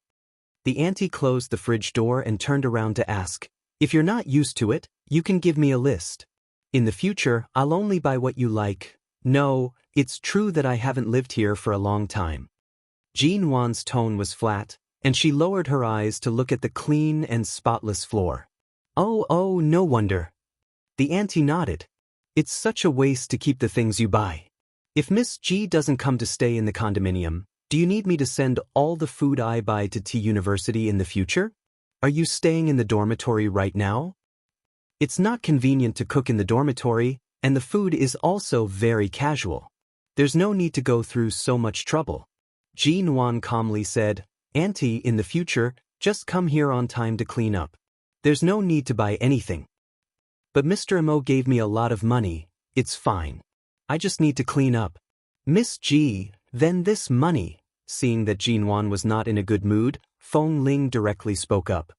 "Just do whatever Miss G says. If she says there's no need to buy, then there's no need to buy." The auntie was stunned. She had received so much money, but in the end she only came to clean up. She truly felt uneasy. However, Seeing that they insisted, she could only nod. All right then, I'll give you my phone number. In these 3 months, if you need anything, feel free to call me. Jinwan nodded and did not speak anymore. She turned to leave. Feng Ling received the note from the auntie. After glancing at the phone number, she allowed the auntie to continue cleaning. She then turned to look at Jinwan, who was standing by the floor-to-ceiling windows in the living room. She was silent for a moment and was about to go over to speak to her. However, the auntie in the kitchen rarely saw someone here and kept trying to find a topic to talk about.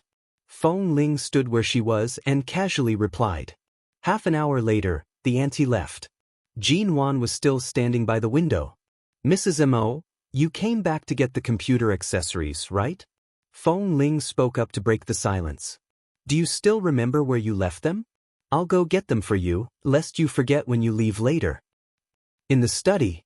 All right, I'll go get them. Feng Ling glanced at her again before turning to head to the study. In the study, she found the things Jinwan wanted and walked out. At some point in time, Jinwan, who had been standing by the window, had already squatted down. Jinwan squatted by the window and did not make a single sound.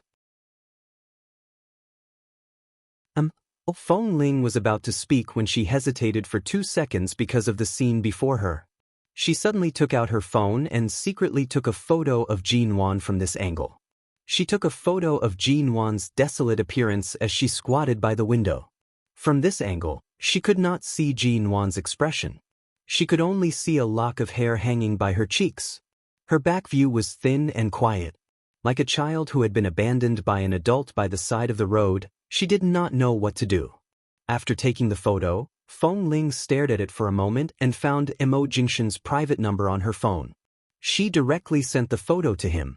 After sending it, only 2 seconds later, she saw the words "read" on the back of the photo. She then placed her phone back and walked to the window to accompany Jinwan as she squatted down. Mrs. Mo, what do you want to do the most right now? Jinwan heard Feng Ling's words and turned to look at the short-haired woman by her side. She pursed her lips. I don't know. My mind is a little empty. Perhaps I can listen to some stories or do something to divert my attention and make myself feel better. Or, drinking is not a bad choice. The ancients said that getting drunk can cure 1,000 sorrows. I can give it a try. This was the first time in a month that Jinwan had taken the initiative to admit the pain in her heart.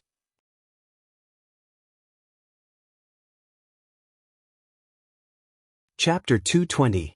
High City, Mo Corporation. The office door opened. Mo Jingshan had just stepped out when he heard the sound of his phone ringing.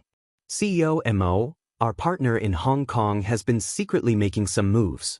As you expected, they want to use the cooperation with Mo Corporation to be the title sponsor, and then use this opportunity to secretly communicate with other investors. Shen Mu walked out of the assistant's office with quick steps. He approached him and reported in a low voice. Mo Jingshan glanced at him and picked up his phone at the same time. He glanced at the screen and saw that it was a message from Feng Ling. The man's slender fingers slid across the screen, and a photo immediately popped up. Then, Shen Mu saw Mo Jingshan suddenly stop in front of the office door. He didn't know what he saw on his phone.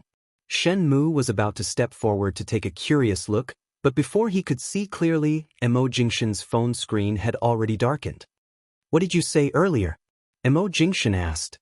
His voice was neither cold nor warm, and it was impossible to tell what he was feeling. Recently, not only was CEO Mo incredibly busy, but he was also traveling all over the country. His originally cold personality had become even more unfathomable. Even Shen Mu, who was usually very close to him, had no choice but to speak more carefully. Earlier, I said that the partner in Hong Kong is relying on the cooperation with Mo Corporation and is currently using this opportunity to attract investments from all over the world. They are all using our company's name to attract investments. You've always been dissatisfied with this partner, and you've long expected that they will be very disobedient in private. Should we take this opportunity to head to Hong Kong to intercept those investments, in case it affects Mo Corporation's reputation? Mo Jingshan's expression was as heavy as water, and his gaze was cold and dark. Send the vice CEO to Hong Kong. You'll go with him. You've been paying attention to this matter. Aren't you going personally now? Shinmu was surprised. He had thought that CEO Mo had not been staying in High City recently and would directly head over to Hong Kong this time. Mo Jingshan turned on his phone again, glanced at the photo on the screen, and then instantly turned it off. Book me the earliest flight to T-City. The man's ink-like deep eyes looked toward the partition outside the conference room. The direction the window was facing, 1,000 miles away, was the location of T-City.